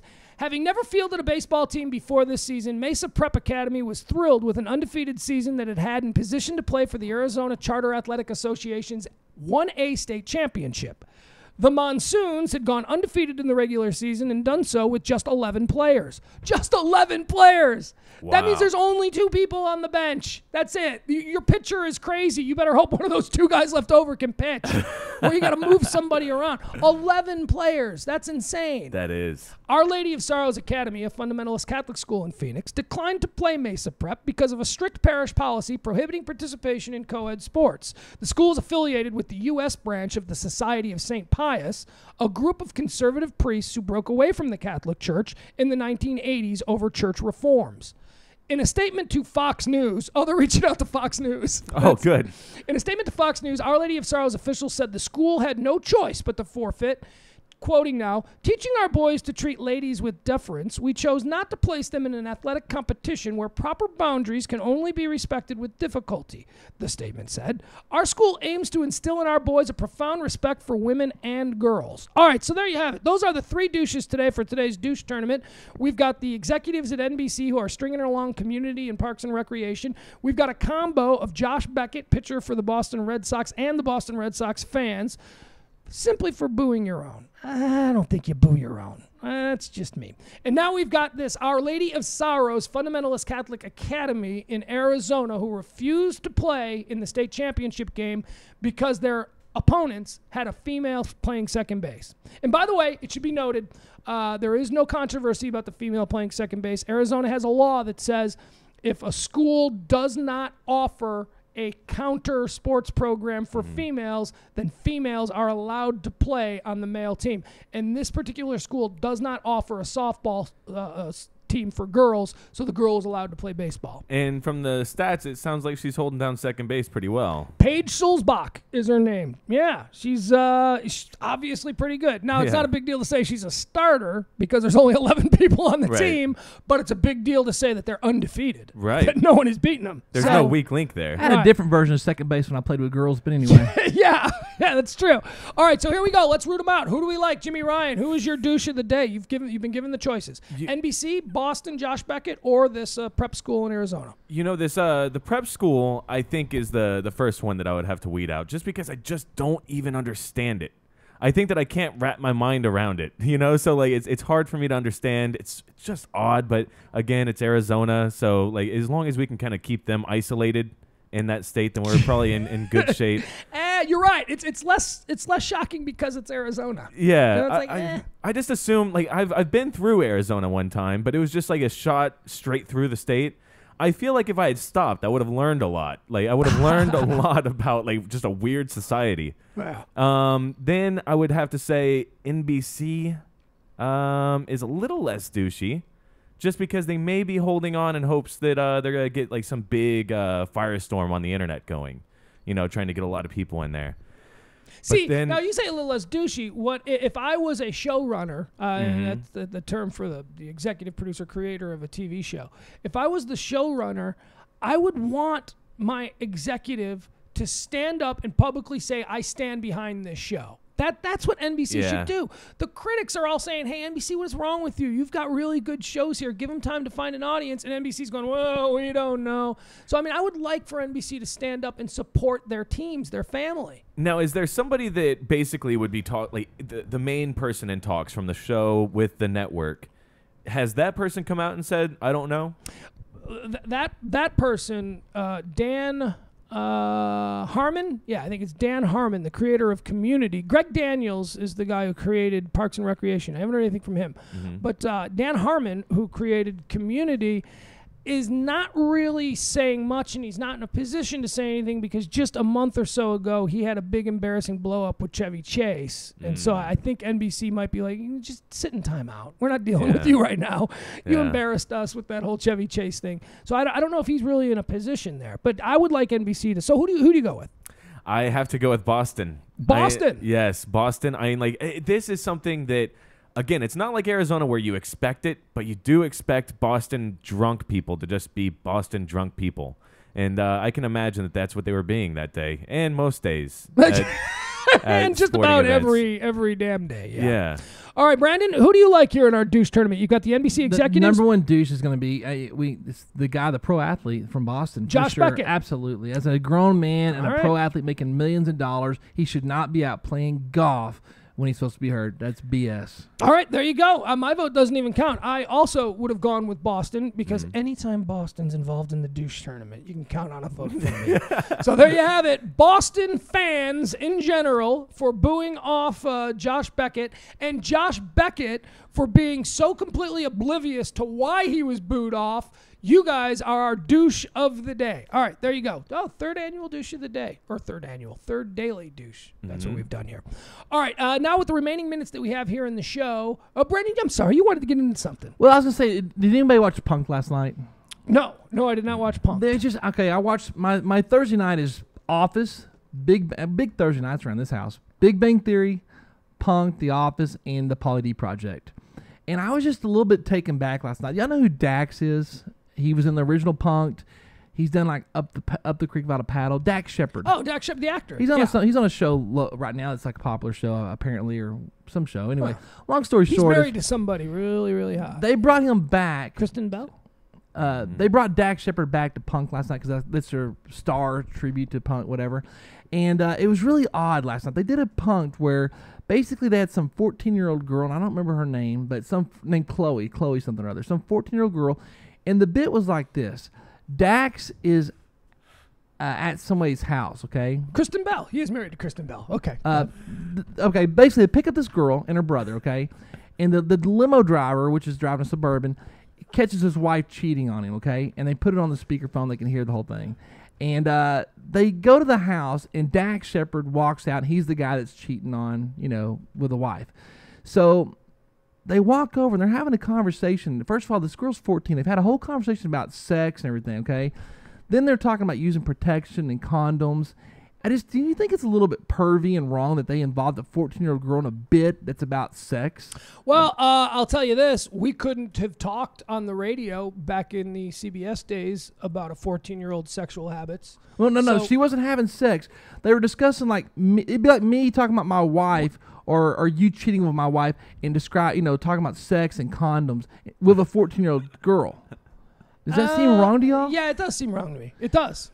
What's Jimmy? What are you laughing about? Yeah, it does. It does seem wrong to me, but I had no idea what to expect with that story. So when you led with the 14-year-old girl, I thought we were about to find out that last night they did this trick where they were gonna have this 14-year-old girl come on to an adult man, and then you were gonna find out he was a pedophile. Wouldn't it be cool if it was Chris Hansen, who was the guy who got punked because a 14-year-old was hitting on him? You gotta watch it, but it just seems so inappropriate they would involve her. That's anything sex related. Period. Right. With her being 14. Now, here's another part about Punk that I thought was funny. Okay, Dax Shepard, okay? I felt like he came back and people should have known who he was. When Ashton Kutcher walks up, oh, it's Ashton, dude. Oh, you got me, dude. It's Ashton. Right. What's up, brother? Every time Dax Shepard did a Ron Artest, you know who that is? Sure. Yeah. Okay, Ron Artest. They punked his name is Meta World Peace. That's his name. Okay, all right. But Ron Artest, they punked him, okay? Mm-hmm. And Dax, they got him pretty good. Dax thought it would be really fun to walk up to the end and be part of the bit, and of course it's the end of the bit. He thinks that when he walks up, he'll notice him and go, "Oh, it's Dax! I got punked," or something like that, right? Well, Dax walks up and does "Let me get your picture, man. Let me get your picture." The dude didn't even recognize him. Even when he said you just got punked, it still wasn't like when Ashton Kutcher walked up. And I felt like Dax Shepard thought that was gonna happen, and it didn't happen. It was just it was uncomfortable, and it kept feeling like through the whole show that he was waiting for his celebrity to be there, and it just never happened. Where when Ashton, it's it's Ashton Kutcher, So the whole thing just felt weird to me. That's all. From the creepiness of the 14-year-old to him walking up and thinking Ron, he's like, let me go to Ron. I'll go to Ron and I'll freak him out. And Ron didn't even react, dude. He's like, just leave me alone, dude. So I haven't watched Punk in years. I don't even know what it's the been format gone for of it years. is. Oh, has it? Maybe that's why. That's why. It's been gone for 80 years or something, and they brought it back now. So it's back. But Pauly D Project, man, you should start watching this, man. It's good. Ryan on there makes it good. I do. I like Pauly D Project, but for some reason it's not recording anymore. I don't know what happened. It also stopped. DVR's cutting you off. Yeah. Okay, a couple of things. Let's do a little watch list. A couple of things I need everybody to watch tonight. Brandon, one of our favorite shows is all new tonight. ABC, the Shark Tank? 7 o'clock, Shark Tank. Yes. Dude, you watch Shark Tank? Mm-mm. You watch British TV. You watch the Dragon's Den? I have actually seen one episode of that, yeah. It's the American Dragon's Den. Okay. It's the exact same show, the exact same creators, just for American audiences. They changed it to the Shark Are they Tank. just as brutal? Because they are brutal on... They're pretty brutal. They're pretty You know who's the most brutal person on there? There's Kevin. two people. Kevin is the most O'Leary. brutal, and then Mark Cuban. Cuban's kind of shown himself to be kind of a dick at times. Oh, yeah. And, boy, he will cut your throat when it comes to business, dude. He has no problem. He'll say, you know what? Listen, if I make you a deal, will you cut them out automatically? Yeah, he screws And over also, the- like, y'all want to partner? Nope. If you talk to him, you're cut off. He'll be just, and he'll do it, too. I love this show. I love the Shark Tank. And, you know, I root for people. I root for the people to get their deals, don't you? Yeah, absolutely. Especially if it's an idea that they've come up with or a product that they have that I go, wow, is that a great product? And I see products all the time that I go, oh, by the way, you know, if you're doing the Shark Tank, there's only one person that I want to deal with. If everybody, you guys can all go away, I want to deal with this person. If I got a product, I want the lady from QVC. I want the home shopping The channel blonde lady. chick that comes on occasionally. She's on there occasionally. Yeah, she's not a regular, but sometimes she fills in for one of the sharks. And if you got a project or a product or something, this broad will put you on TV and she will sell you 100,000 of those in one. I mean, that's the woman you want. Yeah. Because it's all about marketing your idea. Yeah, but the other ones have some pretty deep connections, too, where it could sell through mass but production. she's got a network. Here's what I like. Let me tell you about Yeah. the Shark Tank. Oh, which, by the way, do you remember there was an episode with Mark Cuban and the lady from QVC where they were talking about she's got a net, like one of the hosts or one of the other judges or billionaires said, "Look, sweetie, don't listen to anybody else. Go with her. She's got a network." And Mark Cuban goes, "Excuse me, I've got two." And the person goes, "Nobody watches your networks." And it was the first time. It was like so great because Cuban got put in his place. Well, you know, HDNet is in 1% of all the households. It's just like QVC is on everybody's cable and everybody's satellite, and there is a built-in audience that just sits there and watches because they want to buy the new dial. That's Got them $10 knives there. You get the collection. These are for $19.95. Yeah. All right, another good one that's on too. Get them DVRs working tonight because this is going to this is one that I'm going to watch. It's on at the same time as Shark Tank. This is NBC's offering. Have you seen Who Do You Think You Are? Who do you think you are? Is that where they go back in their ancestries? Yeah. They Yes, take I've a watched a few. celebrity and they sit down and they retrace the celebrity's genealogy, and you find out exactly like how their family came to America, where they're from, what they did. It's a very interesting show. It is a horrible, sanitized, commercially manufactured ripoff of a far superior PBS show, which is I forgot what the PBS show. I think the PBS show is.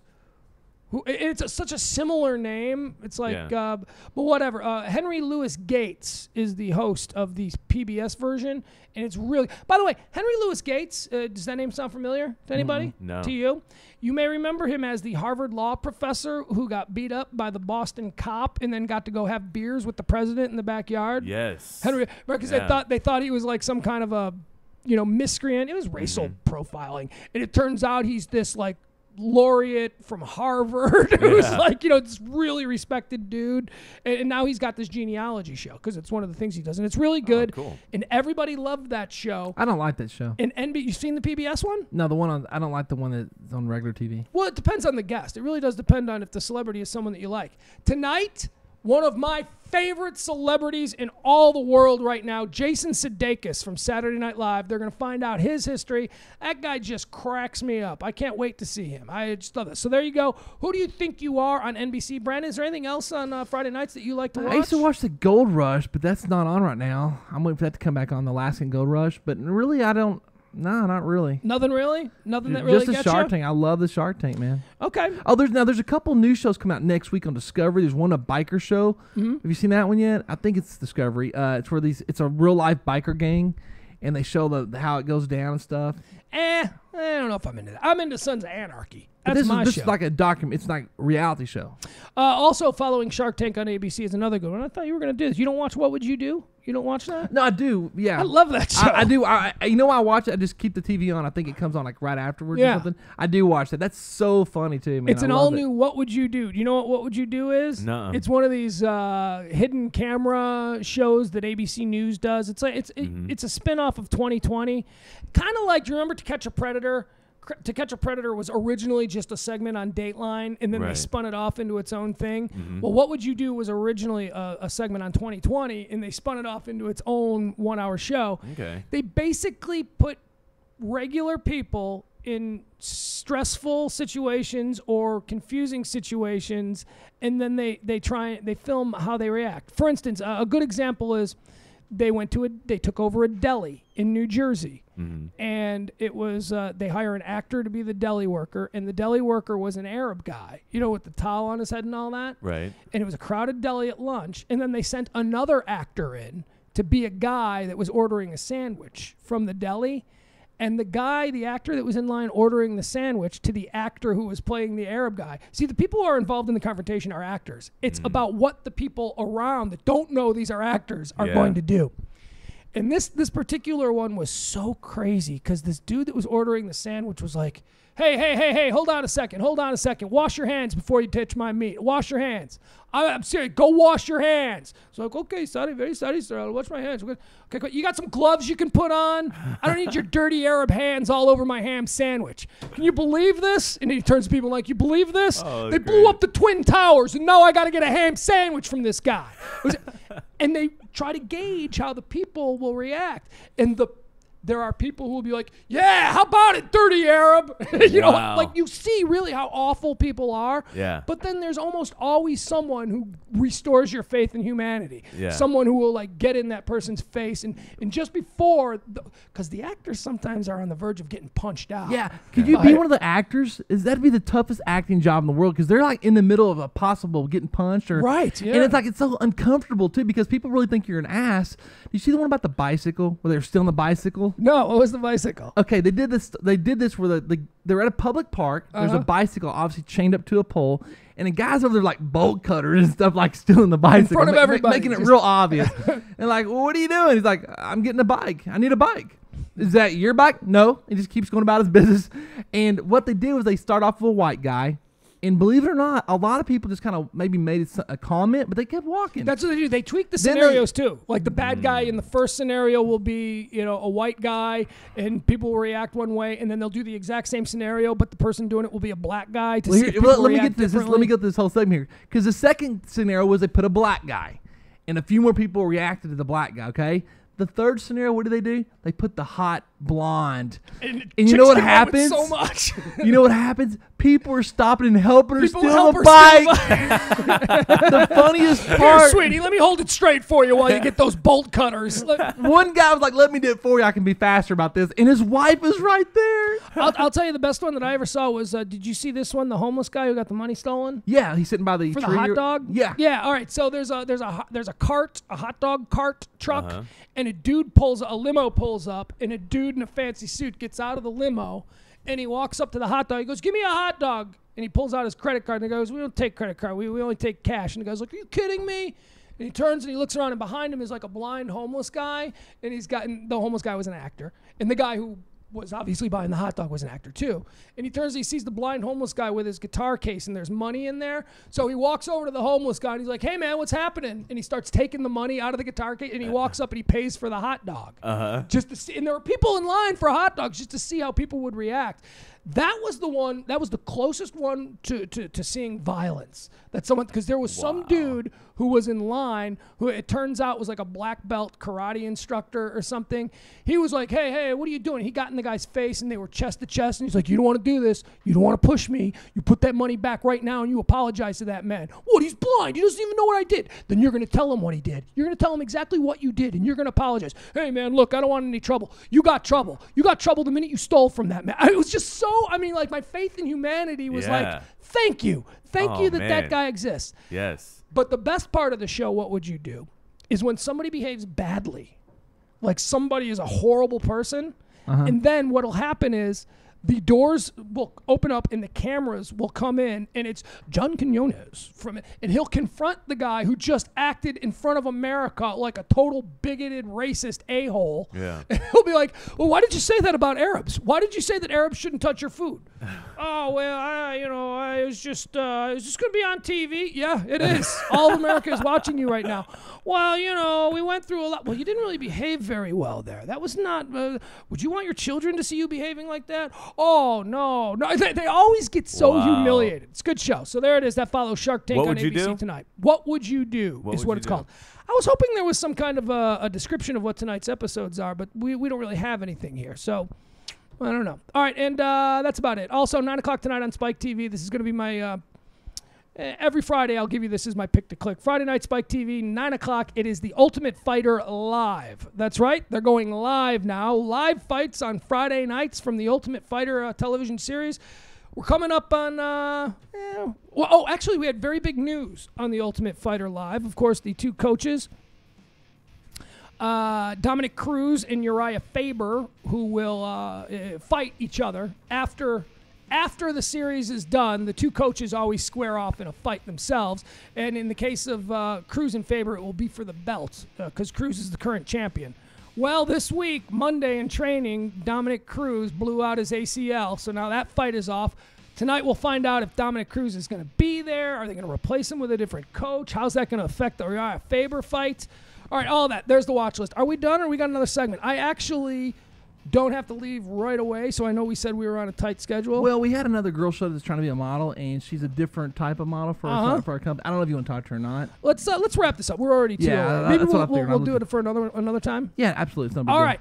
Tomorrow night, tomorrow during the day, tell everybody where we're going to be. And we're going to be right there at Harley Davidson of Dallas, 75 McDermott. Come see us. We'll be there from like noon to 3 roughly, somewhere in that time period. Got the big bikini contest for the title of Miss Harley Davidson of Dallas. Lots of hot girls. We're going to have a little photo booth. Be doing the show live broadcast. If you want to meet Pugs, Jimmy, myself, or some of the YNR guys, come out and meet us, man. We'll be doing a live show there. Check it out. Big event. That'll be tomorrow, and be looking for the podcast. It should be up by 4 o'clock in the afternoon. Typically, you'll find that there. Go to the page, thebarlive.com, and we'll see you tomorrow, hopefully, and we'll be back. Bye. Pugs on thebarlive.com. It's PMS, the Pugs Moran Show.